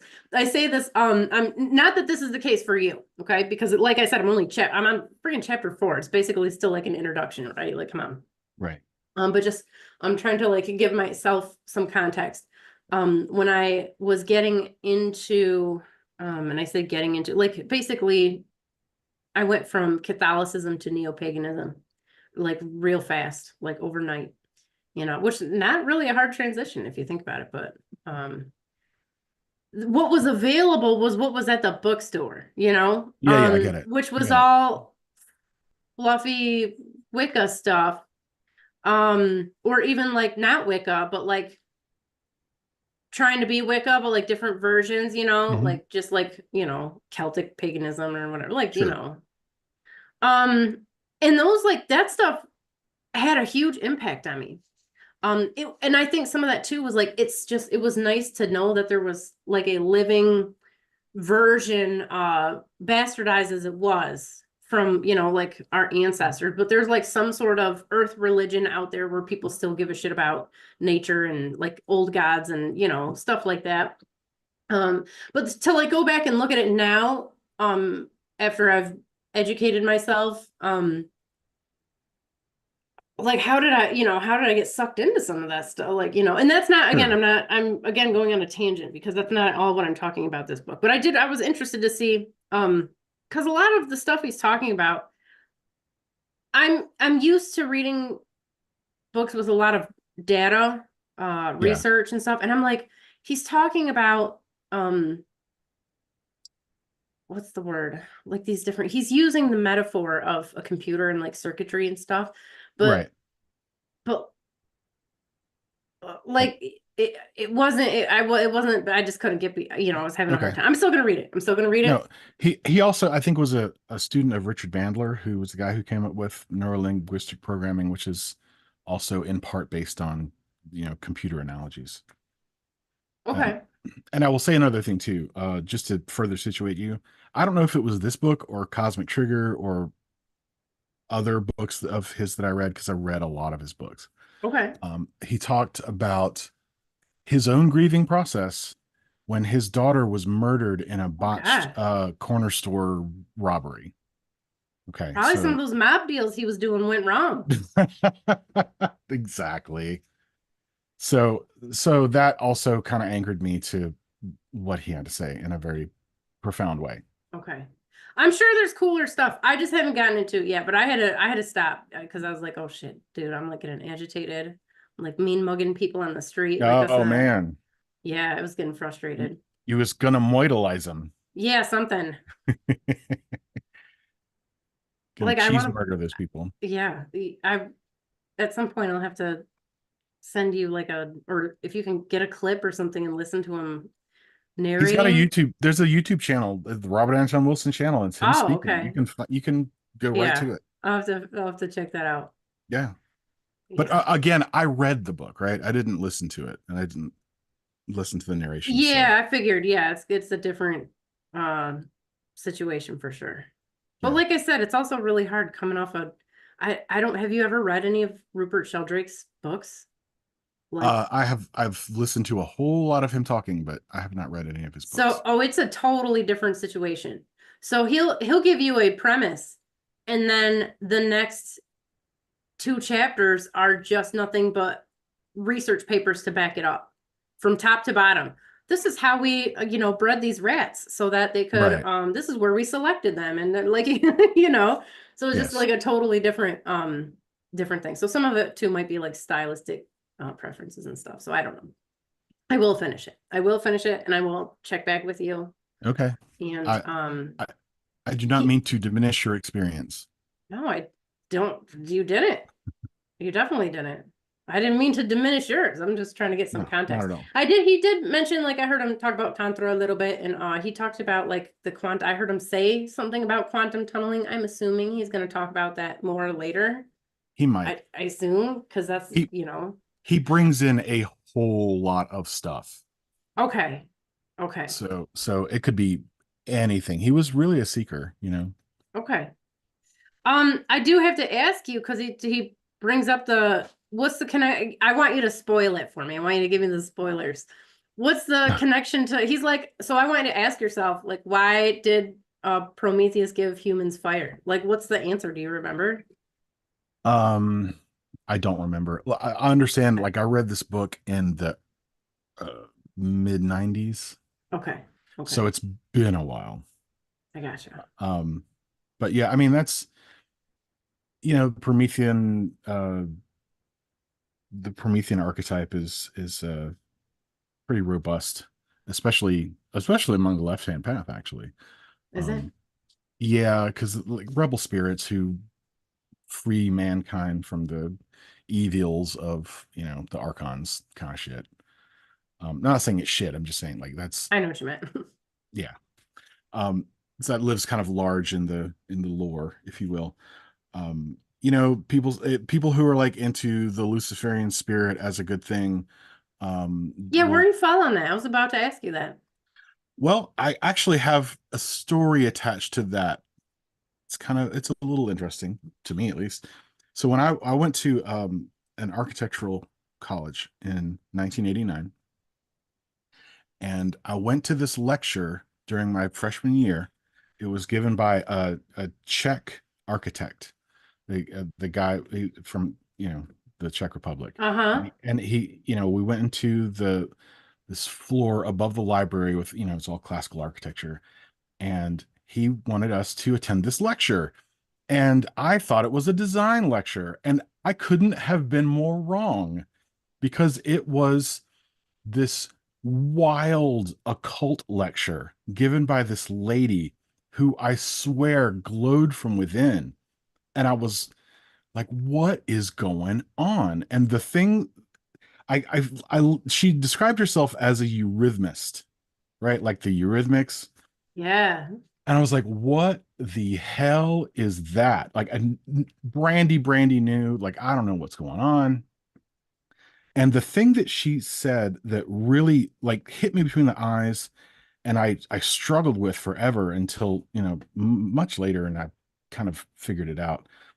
She talked about the twin paths of evil, and that there was like Luciferian evil and satanic evil. And I thought, this does not comport with anything that I have ever been told. And so I struggled with those concepts for quite a long time. And I also was trying to figure out, okay, who are the Eurythmists? What is this? Okay, it turns out that it's a sort of a sub branch of like Rudolf Steiner, and that, he had this idea of Lucifer and Ahriman as, these twin devils, but quite differentiated. And what I sort of figured out was, okay, she's kind of talking about the extremes. Like this would be like right column energy or left column energy on the tree of life. These would be the extremes. Like if you're too Jupiterian, if you're too Venusian, that would be a Luciferian type of quote unquote evil. This would lead you to be too allowing, to let people run all over you, or to not stop, bad actors. Or if it's too Venusian, it would be, you're too interested in beauty and luxury and those kind of things. And then the satanic evil would be if your Mars got out of hand, then the expression of that is Golahav the burners. And that's when, it's just pure chaotic destruction as opposed to that force being used for your good. Or the Mercury energy gone wrong would be lies. So that would be another satanic evil. Anyway, a lot of words. But that experience was just wild. It was like, what are we doing? Who is this lady? And she's got this like easel, and she's got all these pictures and like weird temples with like using colors in a way that I had never seen applied. And I was like, what in the hell is going on? But I loved it. So that's another little piece in my origin story, if you will. Anyway, again, lots of words. Okay. So where are you? Like when they're like, oh, the Statue of Liberty is really just Lucifer. I huh? Oh, you never heard that? No. They're like, look at this dude. This is not a woman holding a torch. This is Lucifer. He's got like the however many pointed star crown. He like his face looks like a man. I thought that particular crown harkened back to, was it Mithras? Something like that. Probably. Yeah, no, No, you well, haven't heard okay. that one? No, what if it was? It was a gift from the French. So Sure. And like, didn't the Masons commission it or something? Like probably. your high level guys.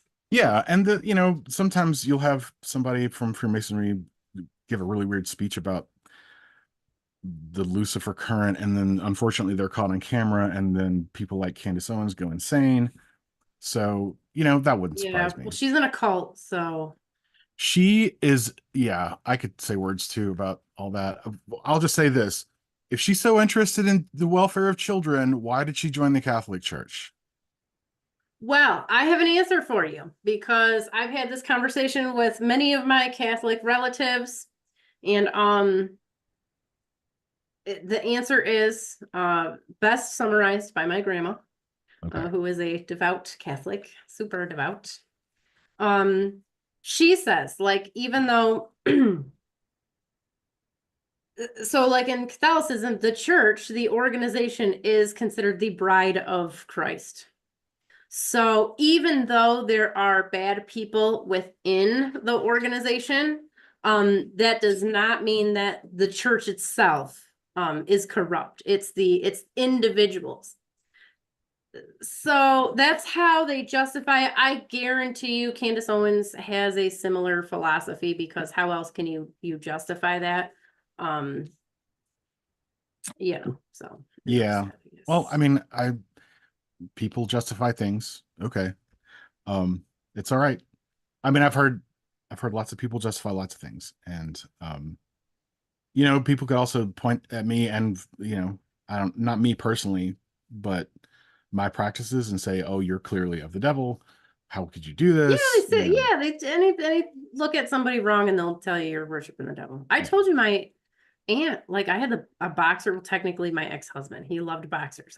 No offense if you guys love boxers out there. They're just the dumbest looking dogs. I feel so bad for them. I feel so bad because I they was like, just look dumb. They look dumb. They might not be. They might be super smart, but they were bred to just look like idiots, and I feel bad for them. Well, anyways, I had one. He was an idiot. He was super dumb. okay, okay, Like I'm not. He just was okay. But like she'd come over speaking in tongues at him and be like, "Oh, he's possessed by like the spirit of whatever oh, demon," or like, "Are you kidding me?"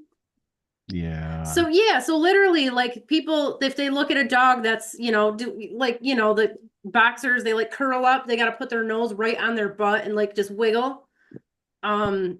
People can look at that and think that that's demonic. So, people yeah, see what they yeah, want to see. yeah. I got you. Yeah. And I know I have Catholic friends, of course, and I'm just like, all right, whatever brings meaning to your life. Yeah. Um, Yeah. but I do wonder sometimes. Anyway, also Yeah. As long as you're because not being a jerk about it. Like, I think that's fine. Like, I don't yeah, care. I um, told somebody once, because he was like, I forget, he was a client. Did he come to me for psychic? I don't know how this guy found me, but I remember him, like he was asking, oh, he's like, oh, you're a minister. I'm like, yeah. He's like, well, who, like he thought that meant he hears minister, he thinks I'm a Christian, which I think it was, I talked to him over the phone. So, he sure. didn't pick up like the visual signals or anything. I'm like, yeah, I don't care. Like I'll minister to whoever, I do spiritual counseling. It doesn't matter if you're Hindu or Muslim or Christian, or, like you're like a high priest in the Church of Satan or whatever, make something up. Like, I don't care. And he's like, you should, like you should definitely care about it. I'm like, no, I definitely don't. Like, it's not, I don't care. Like, it doesn't matter to me. However, somebody comes to God, that's none of my business. And And that's, he couldn't figure it out. Just did not compute. yeah, that's more than fair. Yeah. Um, and I certainly took a really circuitous route to get to where I am. So people, it might be just one step in their path too. You don't know. In 2 months, it might be a whole other trip. I don't know. Yeah. Well, it's good to be exposed to other people who aren't, to get out of the rigid ideas and to see, oh, you mean there's other people who don't get all freaked out when they look at the Statue of Liberty and see Lucifer? Like, like there's people who can just have that conversation without like totally losing their mind. Yeah. Speaking of though, yes, the name Lucifer is not meant to be a name so much. It just, as you probably know, means light bearer and referred to Venus. As the Oh no. Yeah, you didn't know that? No, I did. Oh. Oh no, Yes. Lucifer, evil. I must make the sign of the cross. Well, that goes back to Venus having so that's Venus as the morning star. But as you know, in Mesopotamia, Venus could either, depending on if she was the morning star or evening star, could be more or less testy, She could wear a beard. But which one it was depends. And I've heard people mistakenly say that it was one or the other when that is definitely not the case. At different periods in time, they said it was one or the other. I haven't seen any evidence astrologically. I have no data to confirm that somebody is more or less, bitchy, depending on if Venus is rising. Where's Nikki when you need her? I know she could. Well, I don't think we talked about that before. Probably not on the live streams, but yeah, we'll have to bring that up again at a different time. It'd be interesting to talk to some very few astrologers put that much detail into it, to actually look at where things are in relation to, like, morning star, evening star. What's his name does? The Babylonian astrologer guy, is he from Bulgaria? Help. Well, I'm thinking of Ruben Kolev. Yeah. Okay. I was gonna reach out to him, but like everybody, all of his shows he's been on, he does like lectures, and I don't know that he wants to have, if he's like educating people on their channels, I don't know that he wants to get on here and have like a free form conversation. Sure.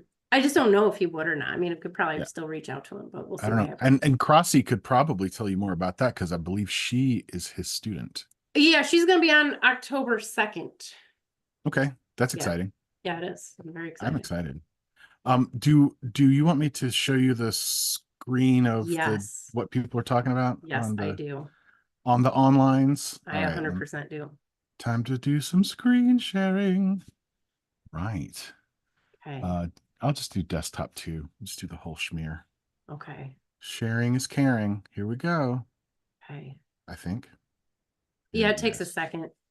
Yes. Okay. Ooh, that's what the moon looks like outside, except for like the tiny plane in front of it. Right. So here we have excitement about the lunar eclipse I'll just go to the top. Is that today? What time? This is today. This was the first one is 16 hours ago. Oh, okay. So I didn't see that. No, I chose just like the stuff from the past week, and it ordered it in the order it's giving us. So lunar eclipse from Chuck's Astro Photography. That sounds like a cool channel. Yeah. What is a supermoon eclipse and when is it visible? From NBC News, so you know it's accurate. The powerful supermoon and lunar eclipse from Better Life. Oh, how nice. Tina Chowdhury, I think Chowdhury Astrology here, talking about predictions and guidance. And this lunar eclipse, huge transformation from Sarah Hall. Okay. What do we got? What else we got here? 6 hours ago, the moon wasn't even up here 6 hours ago, so I wouldn't have been able to see it. Well, lunar eclipse, that's, my goodness, very dramatic. From DNA awakening, you can awaken your DNA. Holy Uh, Toledo. you can awaken your spirit. WBNS TV10 is talking about it. He's very excited.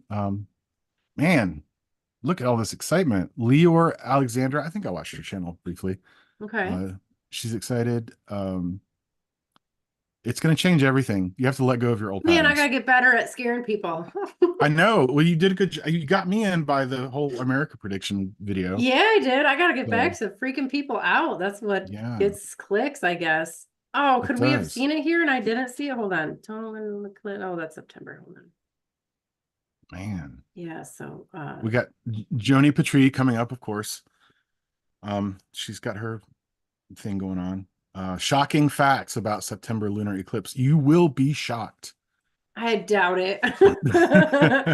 That's an extraordinary claim. I definitely probably would not. You will be shocked. 5 things you should know about the full moon eclipse, super full moon eclipse. 3 things you need to know. Come on, guys, get it together. Is it 3? Is it 5? What's Like happening? what would you possibly need to know? So if anybody watching this is like, Abby, you're an astrologer, how do you not know when the lunar eclipse is? Like there's eclipses all of the time. Okay. I cannot have to, like, I don't need to keep track of all of them. And they do next to nothing compared to the normal, like new moon or full moon. So like they're cool to watch for sure. And like if you wanna, it does tighten that energy a little bit, but it's not, you're not opening some sort of magic portal. You know, it's just a more intense energy of what you already have. They do look really cool, obviously. I like lunar Oh yeah. eclipses. So this one I don't feel as bad because it actually happened last night, like at 5 o'clock in the morning or this past morning. I was not awake for that. So that was not gonna happen. It was And we would have only gotten like half of it. So Feel Good Astrology says making the shift, eclipse revelations and equinox, new hope, all 12 signs. Lunar and solar eclipses, very exciting. Mars pushes super fast decisions, super fast. You will does have it? clarity like you can't believe. Okay. Do they think that the eclipse is in Leo? Well, okay, Oh, they said Mars. What does Mars have to do with it? It's not this anywhere is near it. this is someone I've actually watched. Gina Okay. Lahan, Astrology Loca. She is Vedic. Okay, so who That I knows? do know. Anybody's guess. Okay. But she's also talking about September, October, so she's pushing it out a little bit. The Okay. Leo, here's one. The Leo King lunar eclipse in Pisces. Man, that sounds cool. I want to be the Lunar King. It Come does. on. So I need somebody to start making me some thumbnails. You know, they say when you're building your YouTube channel to actually start with the thumbnail and then like build everything around that. But that seems really, what's the word I would use? YouTuber. Shady. Like, doesn't it sound like bullshit? Doesn't that It's sound like scammy? And it is redolent of poo. Yes. I'm not. yeah, like, oh, I'm just gonna make this cool picture so I can suck you in. And then like, what if my content's really lame and ordinary, which it probably is. But Yeah. I don't know. I just don't. I feel like the people who fall for some of these clickbaity astrological things, like I really feel like somebody's doing them a really A disservice. horrible disservice. Yes, hold on. I gotta close my door. My husband just came Okay. home. Say bye. Okay. Okay. Okay, now we can talk. Ooh, I have a secret. I worship the devil. Mwahaha. I'm kidding. Or am I? Okay, so powerful, undeniable Pisces lunar eclipse. When is Yeah, that? it's undeniable. It's That was a from couple that. days ago. That's right now. It's not in. Is it in Pisces? Is that where the moon's at? Right, the second. She says, yeah, Pisces lunar Oh eclipse. yeah, yeah, yeah. Okay, gotcha. All right. Right. So, I uh, guess so. Well, hold on. It's not though. Oh no, I'm looking at the wrong date. September. What's today? The 18th. today's the 18th. 18th. The moon is in here. You guys can wait, hold on, let me see. Oh, it is in Pisces. I Okay. think it is in Well, she Pisces. at least Yeah. got that. Yeah. Good job. Good But, job, whatever who you just said her name was. She's got 7 degrees to get it right, Grand Master lunar eclipse in Pisces. Man, I need this energy. I need these Yeah. energies. Yeah. We're dropping the Um, ball. Holy Toledo. I know. What are we doing? Ring of Fire? First ever on YouTube? Oh my God. Sweet cup and cakes. full moon. Oh man. Yeah, these are really exciting. Oh, look, it's your friend. Look who it Oh, is. Sadguru. Yeah, your buddy. I was thinking about that today. I'm like, you know what? I want to get a thumbnail or like change my avatar or whatever on my stuff. You know that Steven Crowder, he's got the thing, he's sitting with the coffee cup and it's like blah blah blah, whatever, change my mind. Change my mind. I Yeah. want one that says Sadguru murdered his wife, change my mind. But then like all of the Sadguru people will come after me, like because And there are many. hardcore. There are many. Yeah, they'll find where you live. They're not messing around. That's a for real No, cult. they are into it. Guys make Candace Not Owens look like a Girl Scout. not to give too much away, but you should ask Pranapat about Sadhguru. Uh-oh. Why is he a devotee? I think he was. Oh, And he went to Isha, Tennessee, okay. and also, well, I don't want to Yeah, say we'll too have much. to ask him. I know people who have done like his programs and stuff, like his meditation programs, and they've had like life-changing results.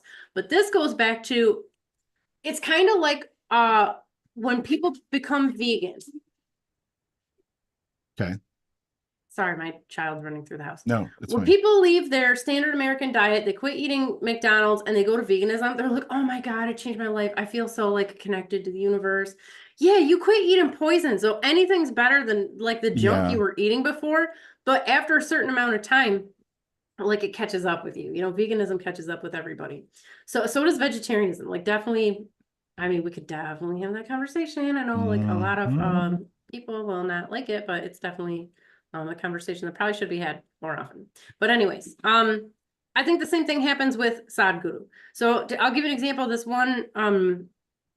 Was she? I don't know. I was talking to her about something. I think she was like an aspiring coach or whatever. But she's like, you know, I just feel like I've found a guru. Like finally, you know. Can you hear that? Do you hear my husband's phone ringing? No. Okay, good. And she's like and I didn't know who it was. I'm like, oh, that's cool. Although I'm not into guru worship like many Hindus are. So that's like one of my biggest complaints, by the way. But anyways, she's like, yeah, like I've been teaching yoga for like 20 years and I never really fully understood yoga until I, started listening to this guru and like I started doing his programs and stuff. So she tells me who it is. And I was like, oh, don't say anything, like don't Right. don't, Yeah. don't like piss all over her Cheerios or whatever the expression is. Like, don't, if it's helping her, like, who cares, right? Now, if she starts like going after people who talk, talk about them negatively, then now she's in a different category. But like, if it's anything, I don't care. Like, I don't care who your guru is. I don't care if, like, I'm going to say this. I don't care if Lucifer is your guru. Okay. I don't care. It's not my business. It doesn't matter to me. Everybody's got their own journey. Yes. It's not an issue of right or wrong. So if I haven't made this clear, I think everyone is Shiva and people are just at different stages of remembering that. So how do they get to that point? How do people remember? I don't know. Don't care. It's just all is God having, this experience. So whatever. But, he for sure murdered his wife. That's what I'm going to say. All right. Look, we got some dire warnings up here. Symptoms. You've been affected by today's intense lunar eclipse. Oh my God, I was. I've been affected. It's there's no possible way that couldn't have happened. Also, here's a urgent warning tonight. It's coming. It's coming. 18 September 2024, full moon lunar eclipse hitting tonight. Astrologer left speechless. But then he's probably going to talk about it. The speechlessness is going to go away as soon as he hits record. I have a feeling there will be words. It's not going to be dead air. Yeah. And also, this has the classic circle and arrow. You're lacking severely in circles. These people are awesome at their thumbnails. These are so much better than mine. I can make thumbnails, by the way. Well, are they going to be like scary though? We don't want to pretend to scare people. I mean, sure, for clicks and views, but like, I don't think that's, well, for the reasons I said, I think it's scammy because it's a lot of you shouldn't be freaking people out. But also, like, if they get on there and they're not immediately freaked out, if it's me, I'll be like, this isn't scary, and I'll click off. And like, that's not good for your algorithm either. But No. I can't talk because these people are clearly doing something right. 3-second watch time is bad for you. Yes. Breaking through stagnant energy. This seems more balanced. Breaking through stagnant energy, full moon, lunar eclipse, Pisces. But the lady in the middle with the Daily Tarot is clearly having a moment. Yeah, she's having a man, oh man, an aneurysm or something. I don't know. It is happening, and boy, do I just want to click on it. Yeah, I bet you do. Ooh, this message was meant to reach you. Baba Jolie is going to tell you words and phrases. Yeah, so this clearly, I'm not doing this right. You know, no, I'm not either. I'm definitely not. We're dropping the ball here. Yeah. Oh, well, you know, live and learn. Live and you learn. know, End of delusions. End of delusions. Yeah. I'm all right. I'm all right with our decision. I think it's a mutual decision to not freak people out needlessly. Because a lot of the people who come to me, are usually like, thank you for bringing sense into, because a lot of the people are like freaked out, and then they come to you and they're like, oh, you mean like my life's not over because of the super moon and you know, whatever. Like, nope, everything's gonna be fine. Like, people are terrified, you know, and then they have to go and well, if you know, you're Indian, you're probably gonna go pay your astrologer to do some you know, rituals to get you out of your, you know, all of the bad placements and whatever. So right. Well, according to soul wisdom, you won't survive this lunar eclipse. You won't. I didn't even know it was happening. I didn't. We went out last night for, do I like, how much do you guys actually care? So we try to do stuff for the full moons and the new moons. Cool. Yes. So I think this probably is weird for most people, but like, I believe that the planets and the sun, like, I look at them like they're family. So we go out with our family on the new moons and whatnot. Yeah. So what were we doing? Oh, we went to like an amusement park. Like, it's low key. It's not like Cedar Point or something cool like that. It's just a little one at this shopping, but they have like rides, and we timed it so that we could watch the full moon coming up. It's got like one of the big Ferris wheels, you know, and we took snacks, and it's slow. You're on there for a while, and like, we just hung out, and it was cool. Like, I did. So all of that stuff, that does not make for a good video. That doesn't make for good content. Like, how do you prepare for this moon? Like, we'll get some snacks and go find a Ferris wheel and go watch the moonrise. I've heard worse. I've heard much worse advice, so I don't know. Sounds good to me. Yeah, people gotta quit freaking out about silly stuff. You're not going to survive. I did. I for sure did. I think statistically, like, most people did. Probably. Yeah. Probably. I want to catch up on the chat here. We had we were talking a lot, and so we missed some chat. Yeah, let's do it. All right. Double J says that's a great outlook, Friar. I guess that was me talking about being in your Dharma, I think. Double J, in order to get someone to change their mentality and follow their path, their joy, they have to understand that they have to stop chasing this world's ideas of happiness. Double J also said, I'm glad your plans failed, Friar. You have a much bigger purpose. So many of us need your wisdom and knowledge. That is terribly kind. Terribly kind. Also, Double J, I'm getting a whole new reading list from you two. And so does Look Up Astrology, said same Double J. Your experience are heartening and motivating. And then there are lots of lulls in the chat. So we have now caught up with the chat. Okay. So things are good. You managed to survive the lunar. We survived the super moon eclipse. We survive them every time. I mean, we weren't, remember the solar eclipse in the spring. That was like the end of the world, man. The FEMA was ready with their FEMA camps and whatever they were doing. Well, it's all those abandoned Walmarts. You know what those get turned into, of course. FEMA camps? Yeah, that was the going thing, like way back in the early 2000s, was like, look, I have no doubt that they got a plan. They have all those plastic coffins, you know, they don't just do that stuff for no reason, okay? So, and after Well, like the pandemic stuff, I don't doubt whatsoever that they've got mass incarceration. Like, yeah, I will go full Alex Jones on you if you if you want. oh, Yes. oh. Yeah, no, I mean, we're not clearly, it doesn't take a genius to realize that we're not dealing with the kindest and gentlest of, you know, tyrants here.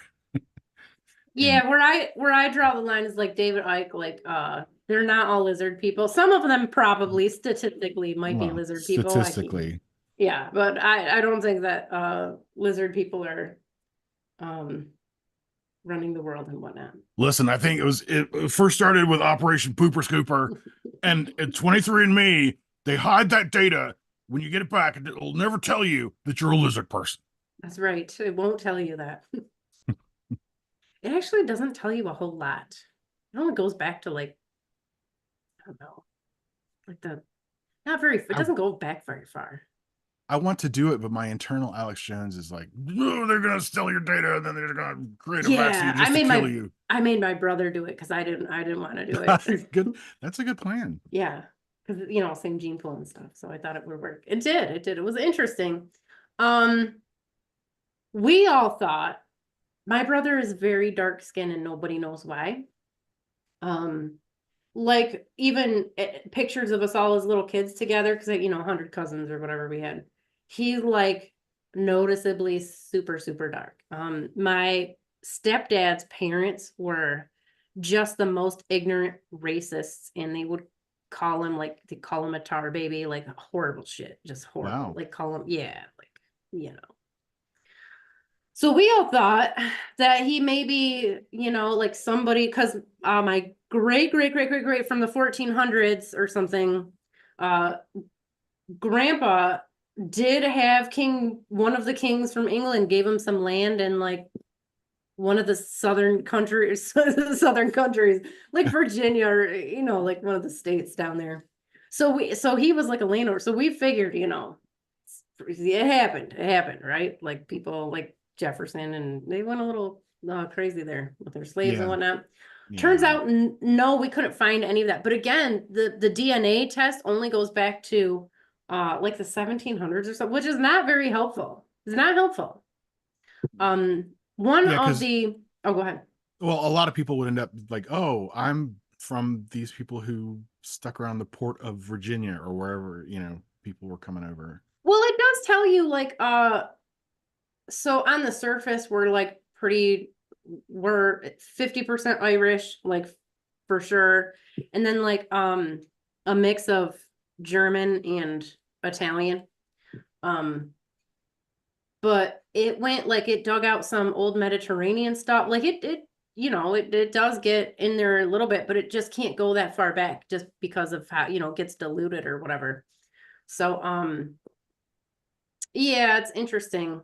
But probably, do we really need the information? Probably not. I was thinking, okay, so Laura O'Brien, I was reaching out to people like who wants to come on the show or whatever. Okay. And Laura O'Brien is one of these people that I would like to get on. She wrote a book called Irish Witchcraft from an Irish Witch. Now, I read this book as I was transitioning out of the Neo-Paganism into Gaelic traditionalism, which for anybody listening who definitely probably doesn't care, it's more like recreative, like trying to recreate the pagan religion of the Gaelic people, which was, you know, closely related to my ancestors. And so like her book was like a big one for me. Because it was there was no more fluffy Wicca bullshit. So I would love to get her on just to, you know, talk to her about that, even though I'm not currently, I don't consider myself like a Gaelic traditionalist anymore. But you know, it's interesting, for sure. I would like to hear you guys talk because you're like, you know, ceremonial magic person, and she's like, you know, more on the savage side, like, you know, Yeah. legit pagan. But anyways, I was thinking about how, like that, one of the things that got me out of Gaelic traditionalism was real, and it's not something that I didn't know, but when I saw more evidence, so when they were like digging up people like bodies from Ireland and stuff, they're coming from Turkey, right? So if you go back Okay. far enough, like 4,000, 6,000 years, the gene pool there is like, basically Mesopotamia, not strictly, but Anatolia, Turkey, like Yeah. that's not from friggin' Norway, right? Like we're way far away. And it kind of triggered something in me, like I can still worship my ancestors and not have to be restricted to this one subgroup, because when you go far enough back, Yeah. who fucking knows where anybody came from, like, Right. Well, so yeah. yeah. There's multiple dilutions of the UK, if you will. Oh I yeah, mean, for sure. there was the tin mines in Cornwall, and the Phoenicians were coming and buying tin from those. So, as an example. So I mean, it's like, Yeah, yeah. look at a map. These people had boats. They got around. Yes, absolutely. So yeah, that's cool. It reminded me actually of something I attempted very briefly and abandoned because I was like, I can't handle this heady mix. It was John Michael Greer's Celtic Golden Dawn. And I was like, this is either the thing or absolutely not the thing. So And for like me, Golden Dawn with Shamrocks. kind of, yeah, it was like the Tree of Life, but with different names on it. And think it was really just too far away from anything I would study. And I do believe that it was really just his attempt to make a thing. It's like, I'll just make a thing and it'll be the Celtic Golden Dawn. It'll be great. Yep. Yep.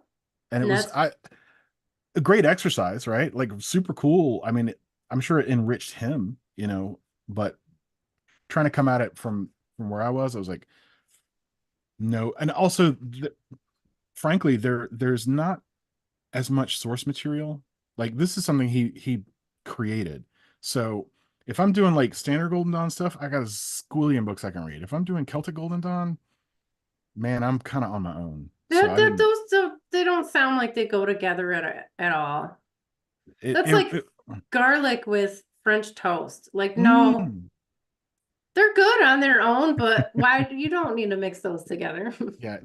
Again, I thought it was a super interesting experiment, and it just no, it didn't take. It did not click whatsoever. So I mean, cool. I'm glad there are things in the world that, and there's maybe a Celtic Golden Dawn temple that I'm unaware of. It's totally I mean, again, rocking. yeah, if it's helping someone, I guess that's fine. Yeah. Not really my taste, just like French toast and garlic would not be something that I would want to eat. Mm. We got, was it last night? Yeah, it was last night. The full moon and stuff is when we went out. But we got blini, pancake, like the Okay. thin Yeah. Yeah. pancake. Well, so like I'm from America and we fucking put sweet stuff on our pancakes, right? Right. Oh yeah. Like honey or maple syrup or something, jam, right? Something sweet and Mm-hmm. delicious. But like they put, no offense, because I know this happens all over the world, anywhere they do like crepes or whatever, they like fish and like all kinds of goofy anything, hamburgers, like you put inside of a pancake. I just feel like you're ruining the pancake. I feel like this pancake was perfectly serviceable with just some honey. And I tried some. I'm like, I made my husband give me a little bit, like, hey, can I check? Because I've never had any. It just sounds and looks gross to me. It turns out it was. It was not very Okay. delicious. But he doesn't like peanut butter jelly sandwich because he's never had that. He tried root beer one time and said it tastes like medicine. So, I think if you grow up with a certain, Right. your palate's just not used to it. Speaking of, I'm starving. Okay. So that Yeah. would be a natural place to end. There was one more comment. Oh yeah, what is it? It says, "This from Double J. I don't know, guys. BlackRock just bought Ancestry." Oh yeah. So that I was gonna mention that. Um, so their like human genome project stuff turned out to be a big bust. Like Right. they don't actually know dick about anything. Instead, what they're doing with it is they're getting everybody's data. They're getting everybody's DNA. And it says that when you like sign up for the test, which is why I didn't want to do it. Right. It says like, yeah, it's basically ours now. We can do whatever we want with it.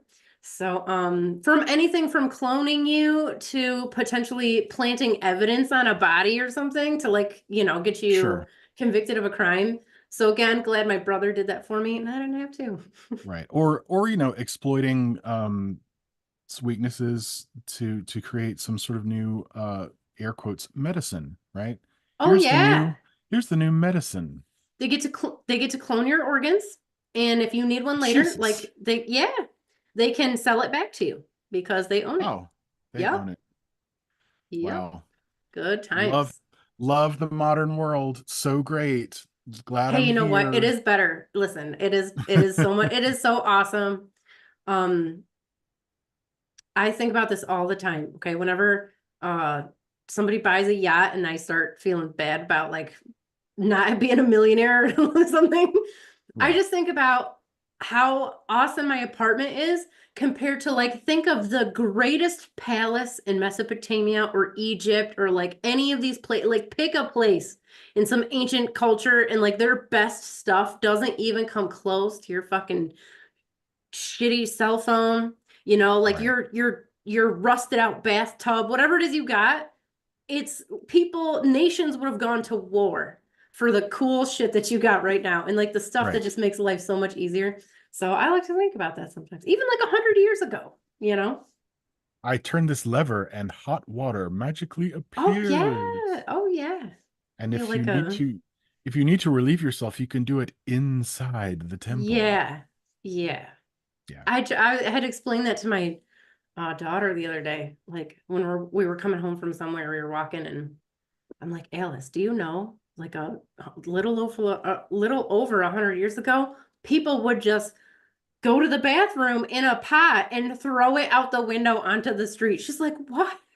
I'm Yeah. like, yeah, like modern sewage. Oh, I just love it. I love it. Yeah, I love technology and innovation. It's great. those old large brim floppy hats had a use if you had to be walking down the street and someone Yeah. was a bit errant with their That's why people were like dying of dysentery and stuff all the time. It's well gross. they didn't Nasty. have our wonderful magic medicines, of course. I think most of it was sanitation. They just I gotta agree. quit walking in shit. Yeah, I agree. If you could go ahead and not walk in shit, you probably will be healthier. Yeah, gonna go out on a limb. All All right, right. Yeah, you're let's wrap it hungry. up. You're hungry. Thank you again for a great discussion, if I must say so myself. Yeah, I, likewise. I enjoyed it. Yeah, thank Do you we to have everybody who's on the chat. do we have anyone for next week? We do. Who's next week? Hold on, let me see. Checking, checking, checking. That's oh no, I'm doing enhance super troopers. That's like one of the best Ah, movies ever. yes. Would Enhance. Would you like to know more? Hold on, let's see.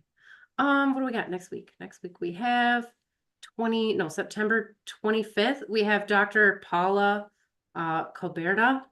Okay. I have a link on my website. What does she do? She does all kinds of stuff. I think she's gonna be talking about we're gonna go more on like the wellness stuff, but um she does neuropsychology. So Okay. it's gonna be fun. I'm That's excited. groovy. Yeah. Um, your website information is in the description. Yes, everything, your stuff's in the description, I believe, Yeah. too. So Yep. anybody who needs that can just pop down there and see it. It's all there. So please drop me a line. Yeah. All All right. right. Thank you so much. Yeah, thank you. We'll see you guys.